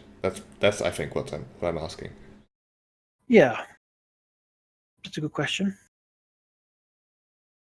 In regards to your first concern, something I would posit is that would be what the value of gathering information or asking questions, perhaps at our session starts, about a potential target. Is you see the size of the icon, but maybe you would like to know, like, how powerful are they? How much money do they have? What could they draw upon if I were to challenge them in some form or fashion? It's just a matter of that information is not like naked there on the token for you to mouse over and see. You've got to ask GM. Yeah, it's true. And even if the answer is like a description, that description still relates to a score. So that's Yeah. Yeah. But that is what I was going to say. That for finding out that, I didn't want to completely invalidate the ability to actually go and gather information. Yeah, that makes sense. So I didn't want to put out stats directly. The sizes here are essentially my rough estimates of importance, right? There is a large city state, you have the small city states. Like Bria Pearl here has stats as a city. They're just not gonna act. Like they're not really behaving. They're on the receiving end of things mostly. Yeah. So they don't have a token yet, or if they ever will, I don't think so. But yeah, you have the different sizes. I thought that was a good start sort of people's power level. Yeah, I think that's actually enough. Like that, and being able to investigate, be informed, as it were. Mm-hmm. And people will go up and down. People have temporal increases and decreases. So getting an up-to-date view of their current power is something I think that should be worthy. If you're thinking about attacking a hard enemy, it makes sense that you would do some recon, maybe even a year or two. Yeah, I tried to do recon, for example, on the Desir Merchant Lords multiple times, and then basically just said, fuck it. Yeah. And then you did this, which, I fucked it. But as you get more notorious and begin to get more into people's stuff, like you could anticipate more attacks going the other way, right? Or actions going the other way. People spying on you, trying to break your stuff, and suddenly I might ask the biggest question: so do you defend against X? And you will say yes or no, and then we'll roll it and see the effect. In my case, I'm curious to see where one roll engine takes us. I've never been too keen on the notion of one roll deciding the fate of everything, but these are our minions, and I'm like, we gotta have some way to simulate them. And so, like, ultimately, like, their failings don't equate to my failings. So it's just kind of like, or like my character's like failings. Because at the end of it, like, the character will still exist, and like, even if, sort of like the land and fall me before me, like, doesn't go the way I anticipate. And I think the one roll engine thus far has been decent at that. Of course, I am also heavily biased based off of today. You didn't get screwed over by the rolls. Quite the opposite. No, About as good as you can.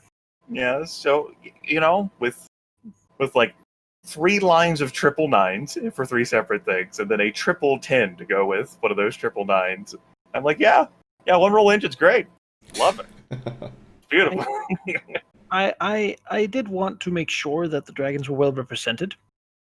Mm-hmm. Hence the rule that if you lead something personal, you get +1 die, and if you spend an essence on it, you can have another one. Basically, making yourself into a very, very versatile asset that no one else really gets to have, because you're a dragon.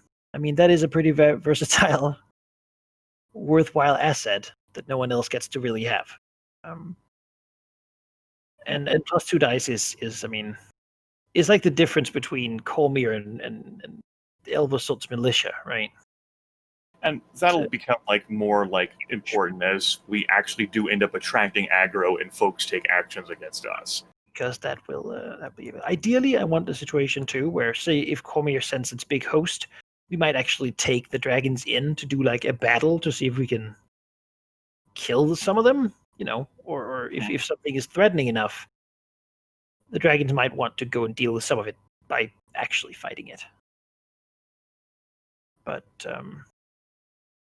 we'll see. We'll see where it takes us. Really, for me, it's a little nerve-wracking too, because things can go in such an unexpected direction, and that's both exciting and also, hopefully they go in an interesting direction. Yeah, I think there's enough interesting like hooks around here, and I have enough that I'm looking at for like next session that I'm like, yeah, I wanna see what's happening there, and maybe tweak that or some fashion, or interfere with it or not. Yeah, if you have things, please just let me know by sending me a little message, and I can pay extra attention to it. There's a lot going on here. and Yeah. I'm still Like- getting to grips with this machine that I've created.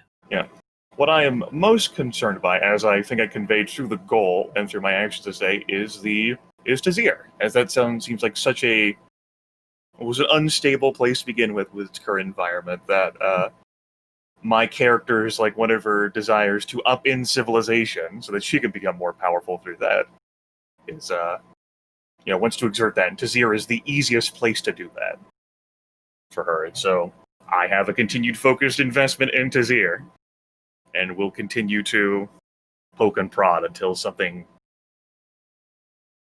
major changes there that warrants me focusing on elsewhere. Elversold, I'm not personally invested in, but someone else is. I'm riding that out. And Westgate, we'll just see where that goes. Although Were-Rat's being there. Recruitment drive. Have you ever considered Malar? Malar wants you. Lovely Milan. That's right. How many people truly value Were-Rats in this world? Not many. There you go. Malar values all lycanthropes. That includes you, Were-Rats. Mhm. In some ways, you most of all. Yeah. Not really, but it sounds like no one values them most. Okay, absurd here. Yeah, let's not get absurd. I think I didn't give you your XP last session. Can that be right? No, you did not. But I don't, I'll make sure you get that this time.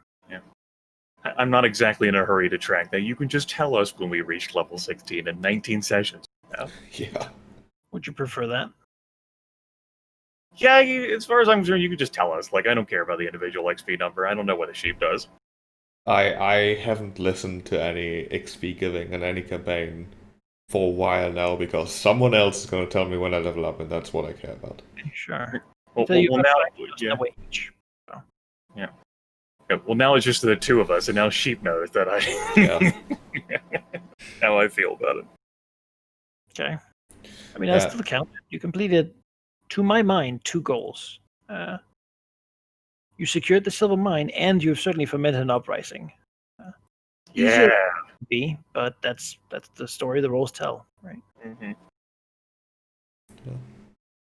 Mm-hmm. Also, since Grimmeth shared his general future potential interests, Yeah. I think I might do the same.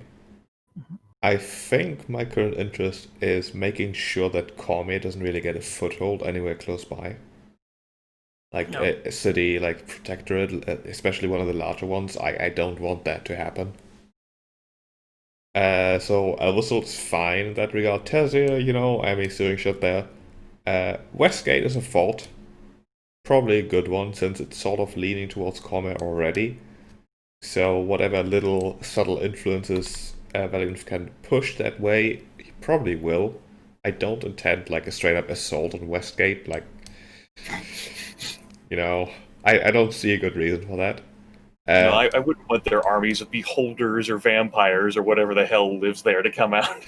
Cormier doesn't want an assault on Westgate, because what happens if you do that is that all the weird things inside join together. Yeah. And nobody wants that. Yeah, let's not make Westgate the enemy. If they are. My little idea of making a big bubble for Westgate where all the things are inside. Yeah. It's that power should they actually choose to wield it. They're very strong for a small city just because they have so much messed up monstrous stuff in there. But given some spare time and resources, I might mess with the giants. Because I don't like them, so... Chances are they'll eventually mess with you, right? Yeah, exactly. Yeah. We have done literally nothing to curry favor with them. Quite the opposite, actually. So. Yeah.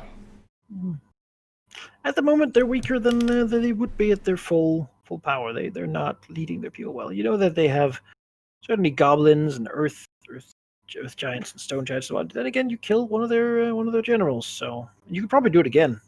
You're better equipped, far better now than you were. So but I have no remote intention of going up to their cloud spires in the mountains. No, they can no. I don't want to directly attack them. But the idea of maybe delaying them is something that I might want to pursue, like trying to keep that internal strife running. I don't know how the hell the Were-Ran Kevin's going to even attempt that, but it's something I'm going to keep in mind.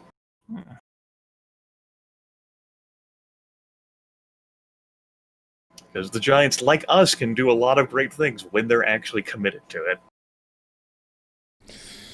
Yeah. In Thunderhome, they've got two options. Either they start very profitable trade with new Elversold, or they're not my friends, basically. Like, I don't know, man. Like, Valignant has put Thunderhome there in a real pickle, and that does seem like an opportunity for another company to come in. We will help you.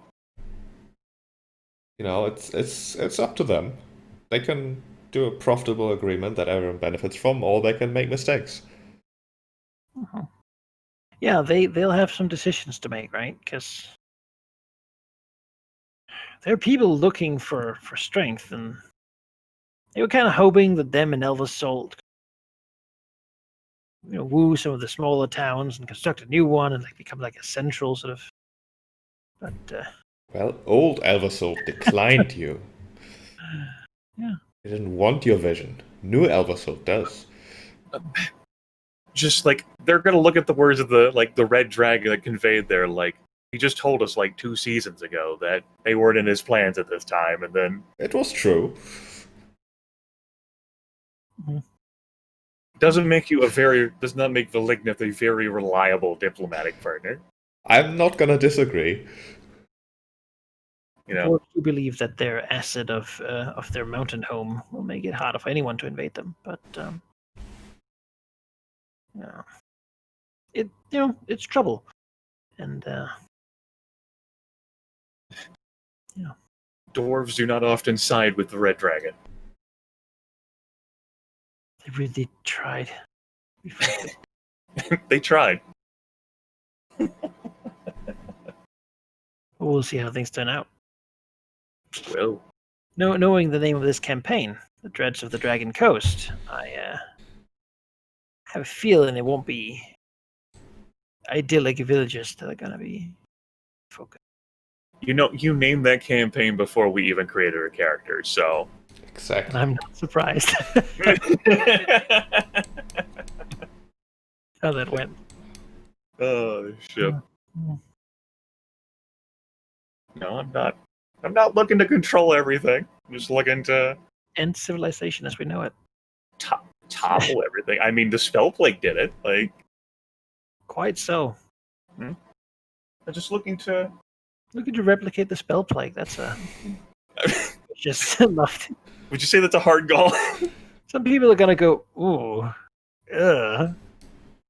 no. Some others people? Are maybe. Let's make no one happy. Well, nature will be happy. Yeah, as long as it doesn't happen like last time. Yeah, it will, but we're certainly not replicating the Spellplague like that. Who's the new god of magic? Where am I gonna find him? I've got the credentials at this point. I am anti-Spellplague. That is established, yes. That's right. I assisted the village of Elm. And great lot of good it did them. It was because of that I decided that I needed to protect outlying settlements, like Reddit's here. Damn. Man, I didn't expect Elvis to just get trumped in the face by dwarves and lizard folk. But Well, neither did they, and now in the future, other settlements are also going to be cognizant of the fact that the dragon could attack us next. This year's got other things to worry about. Westgate. Yeah. I mean, let's be honest, their leader's just imbecile. That's kind of what they do. They're unjustifiable protection money and whatnot that they rag it in from anyone they can. Basically, just the leader is the big ward boss, right? what do you think you might do with those night masks, Sheep? If say they gain strength and then like they try to make a move on Westgate. I mean, the first thought is that if they are in charge, then those pro-Chimerian fire knives are not, which is already a success. It'll mean that the city itself could be used as like not exactly an outpost, but certainly something in a very, very good location to actually be approached from a longer distances away as a port, basically. But that's like far future stuff. And it's potentially just another city that would voluntarily at least ally, or at least tolerate us in general. Yeah. Which is definitely positive. Yeah. I would think such that you can enter it and do things, and no one's gonna deeply care unless you're their enemy. Yeah.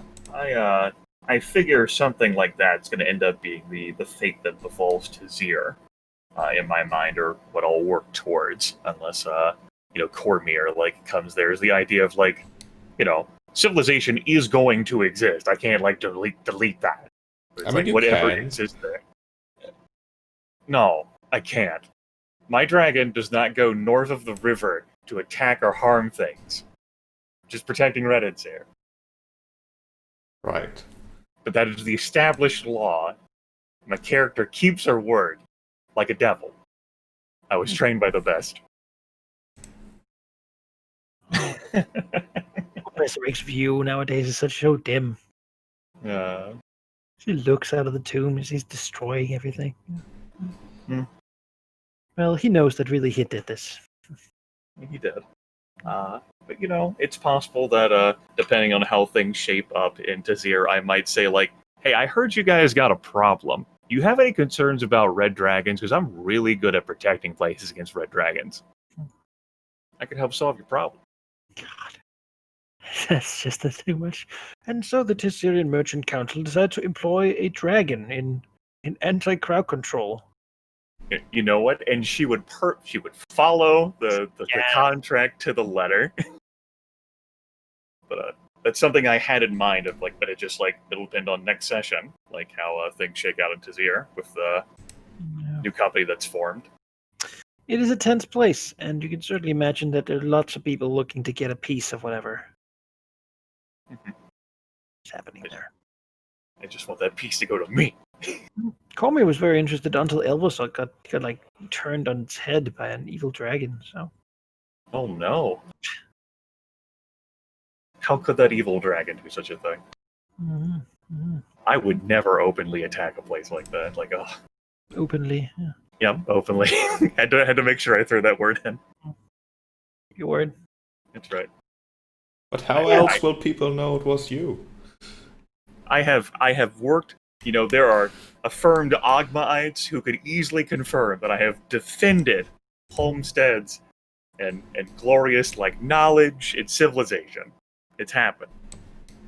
It's true. They have historical records of it, every eyewitness accounts. They even did an interview. I mean, even objectively, it is true that your presence makes Redensia be pretty safe. That's right.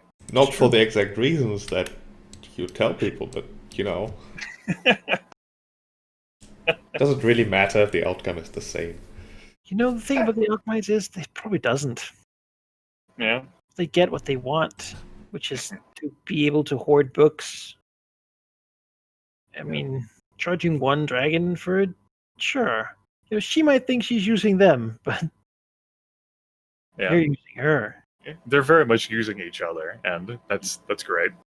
They're getting what they want. Now no one comes to bother them. They're okay with that too. I mean, most of these people out here are filthy thieves that would rather steal than pay. So, yeah. That's how I figured it would go. Like, the Ogmites are like, well, great, now everyone knows we're under her protection. No one's going to try anything. They can still come here to shop for books, but... Yeah, Ogmites feel pretty safe. And she absolutely does want to protect that an institute of lore that she can access. Oh, That has also, great value. sorry, it's a completely different thing, but before I forget. What happened to the Azer and his, mood? Like, that We're going should to. have happened We're at going this point. to. Yeah, we can do that next session. Okay. Like, he still has his pile of ingots that Oh yeah, Villignev, everything's kept good. for him. You gave him everything he needed. He just needed time now, and that time passed. Yeah. So we'll take a look at that thing. Reading input from the viewers here. Pox really likes to see the world move and shake through a session. The stuff's fun to watch. Zale asks, will the Emerald Enclave company be like Westgate since they have a lot of different factions? In a way, but they have fewer factions than Westgate, and they're less central. So, like, for example, Elversalt, I imagine that their faction, or Centaurum for that matter, in this period of time, they have a lot of infighting. And by affecting that, the outcome will be an Emerald Enclave that could be differing a lot from what we might see in the sort of official lore future to this current world. Where certainly the Nobanian and Obadiah sort of follow as one, and it became a benevolent organization for the preservation of society and nature combined. Right. At the moment, they're being led by an insane treant, guy who was turned into a treant by Malar so that he could be more badass, really. They're not really super friendly at the moment. But that could certainly change, and would, historically. Yeah.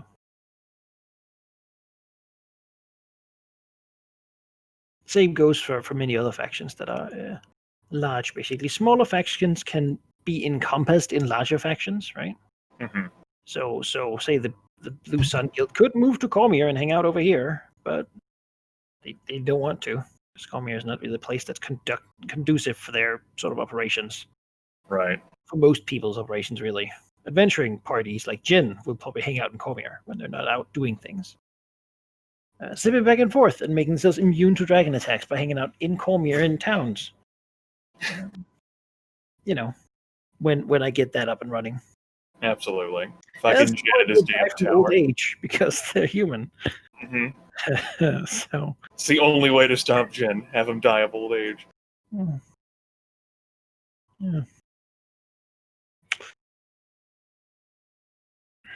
Yeah. Who knows how things will advance. I mean, I'm taking a lot of inspiration for official lore about what happens outside this region.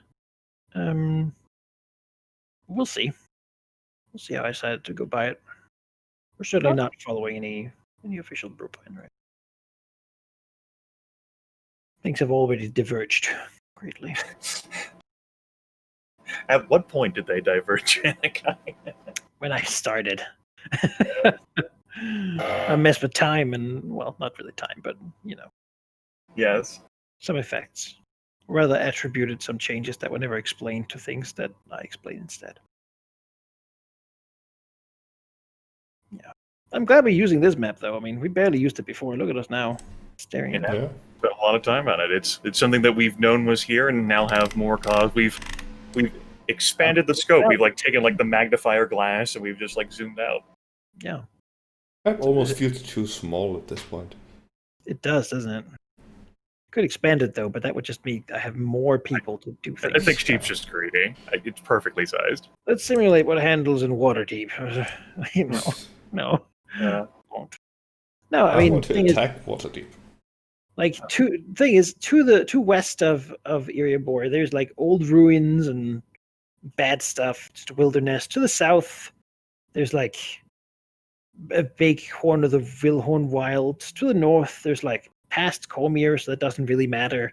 And out in the center of the Sea of Fallen Stars is just water and more pirates. So it's this is a little cut up piece. Sure, you could go north of Sembia and find another couple of kingdoms up to the Bloodstone lands and whatnot, but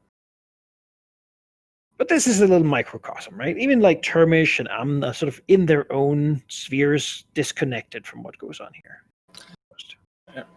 something I'd like to ask you, Sheep, so I will, is where do you see your dragon wanting to live?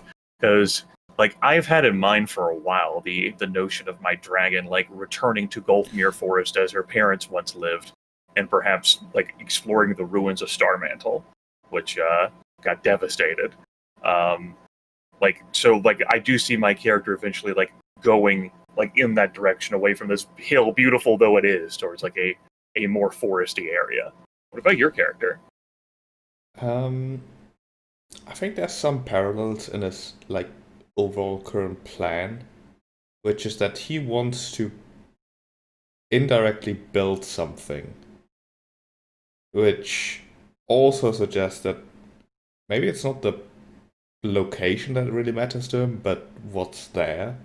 I don't think it's unlikely that he'll stay, like, at least near the Fane and make his lair there. The other location that, however, interests me is what even is this place called? With the floating earth modes and such.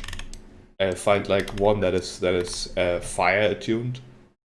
Like where Ophisterelix lived. Yeah, like that Okay. one was like wind, and I'm sure there's like fire and water too. Yeah. So that might be something that he enjoys, but currently I think he feels like he has to be too close to the center of his work here to really be able to move away, basically. Like, right. The Fane can exist like without him. It's supposed to exist without him, really. Mm-hmm. But right now that's just not plausible yet. Right. When he initially built it, he still had his lair beneath the dark. It just so happens the lair has become almost an afterthought just due to the Fane. Yeah, he's just too fixated on that goal in particular. Wouldn't be the first dragon to commit themselves fully to Tiamat. That always eventually goes well. I mean, yeah, but surely this time it's different. That's that's how all the chromatics feel. The last dragons who tried weren't Valignif. That's the issue. Valignif, consort of Tiamat. I mean, maybe. Probably not in any short term. Got too much work to do. Dragon. Driven. Ambition. I mean, Angering Tormir. in the end, this is just his plan to get rid of Hell's influence, which, has escalated a bit, but still, in essence, that's what it is. Yeah, Manikai sent me the goods, along with like extrapolations about how our contract's gonna look, and I got them shortly before session, and I looked at them, and they'll sort of like I'll have like the gears whirring in my mind about like where to go from there. But I certainly cannot send my Were-Rat Coven to resolve that. Send your Were-Rat Coven to hell. No. But if something happens with that cult of Asmodeus in Westgate, maybe action will be necessary, or appropriate, rather. Mm-hmm. We'll sit up. They're there. They want to do things. City is very lawless for them, but also a place they can actually be.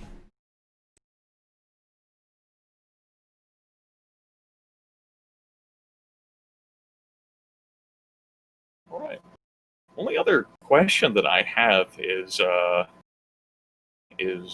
asked you folks this like a couple days back, like our session start time. Since it's just the three of us, like I'm capable of doing earlier, so I thought I'd ask you two how you felt about it, given like that way Manikai doesn't have to stay up so late, or or if we do have longer sessions because we want to do more, that doesn't like inconvenience us too much. Yeah. What do you think, Sheep?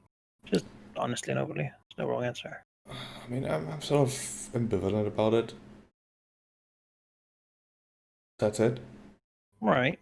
I literally have no opinion. I could do earlier, like work doesn't influence that at all.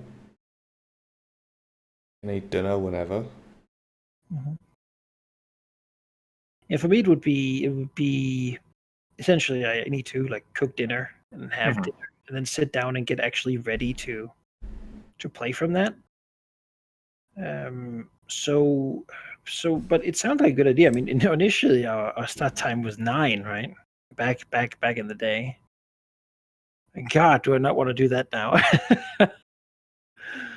All right. Uh, Ever so long ago, with the Age of Darkness, we've talked about this every now and then. We would start, and like at a different time, and then we would go so much later, so that the sun would be rising for you, and the sun will have set for me and Jake. yeah. Like, And so maybe it'd be good. I'm gonna be honest though. I'm gonna take it into consideration and try for the next couple weeks to just see, like, if I can reliably get done by 7. This the earliest that time. Yeah. Just because I don't want to set it down and then waste your time because I'm not. Makes sense to me. So how about that? I'll see if I can make it happen, and if it works out, then great. And if not, then so be it. Yep. I think it's a good idea to consider. All right. All right, yeah. Yeah, good. I think that's what we had this week then. It's a good session. A lot of things happened. I have a lot to think about, personally. Me too. A lot of things happened, yeah. Yeah. Next Friday, we maybe go beat up more people Probably. and take their stuff, or not.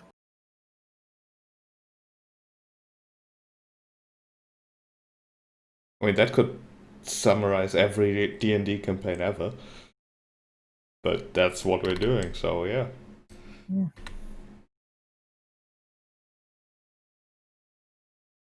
Bye. Yeah. It sounds like we're done. It sounds like it. I'll make sure to save this map. Seems important. Yeah. Right. Yeah, alright. For the stream viewers and the YouTube viewers, hope the experience was flawless, because I'm an expert broadcaster and would expect nothing else from my abilities. As evidenced by the. Why can't I hear Sheep's voice at all? Yeah. As evidenced by the. Did I just disconnect? I just disconnected. OBS just disconnected. I did nothing wrong. It was entirely OBS's fault. Streamer troubles. And all the broadcasts are going to be on here for the foreseeable future. Yeah. That's where your content will be. I mean, loyalty to a platform is overrated anyways, so my convenience is what matters. I mean, that's how they handle the free market works, right? Yeah.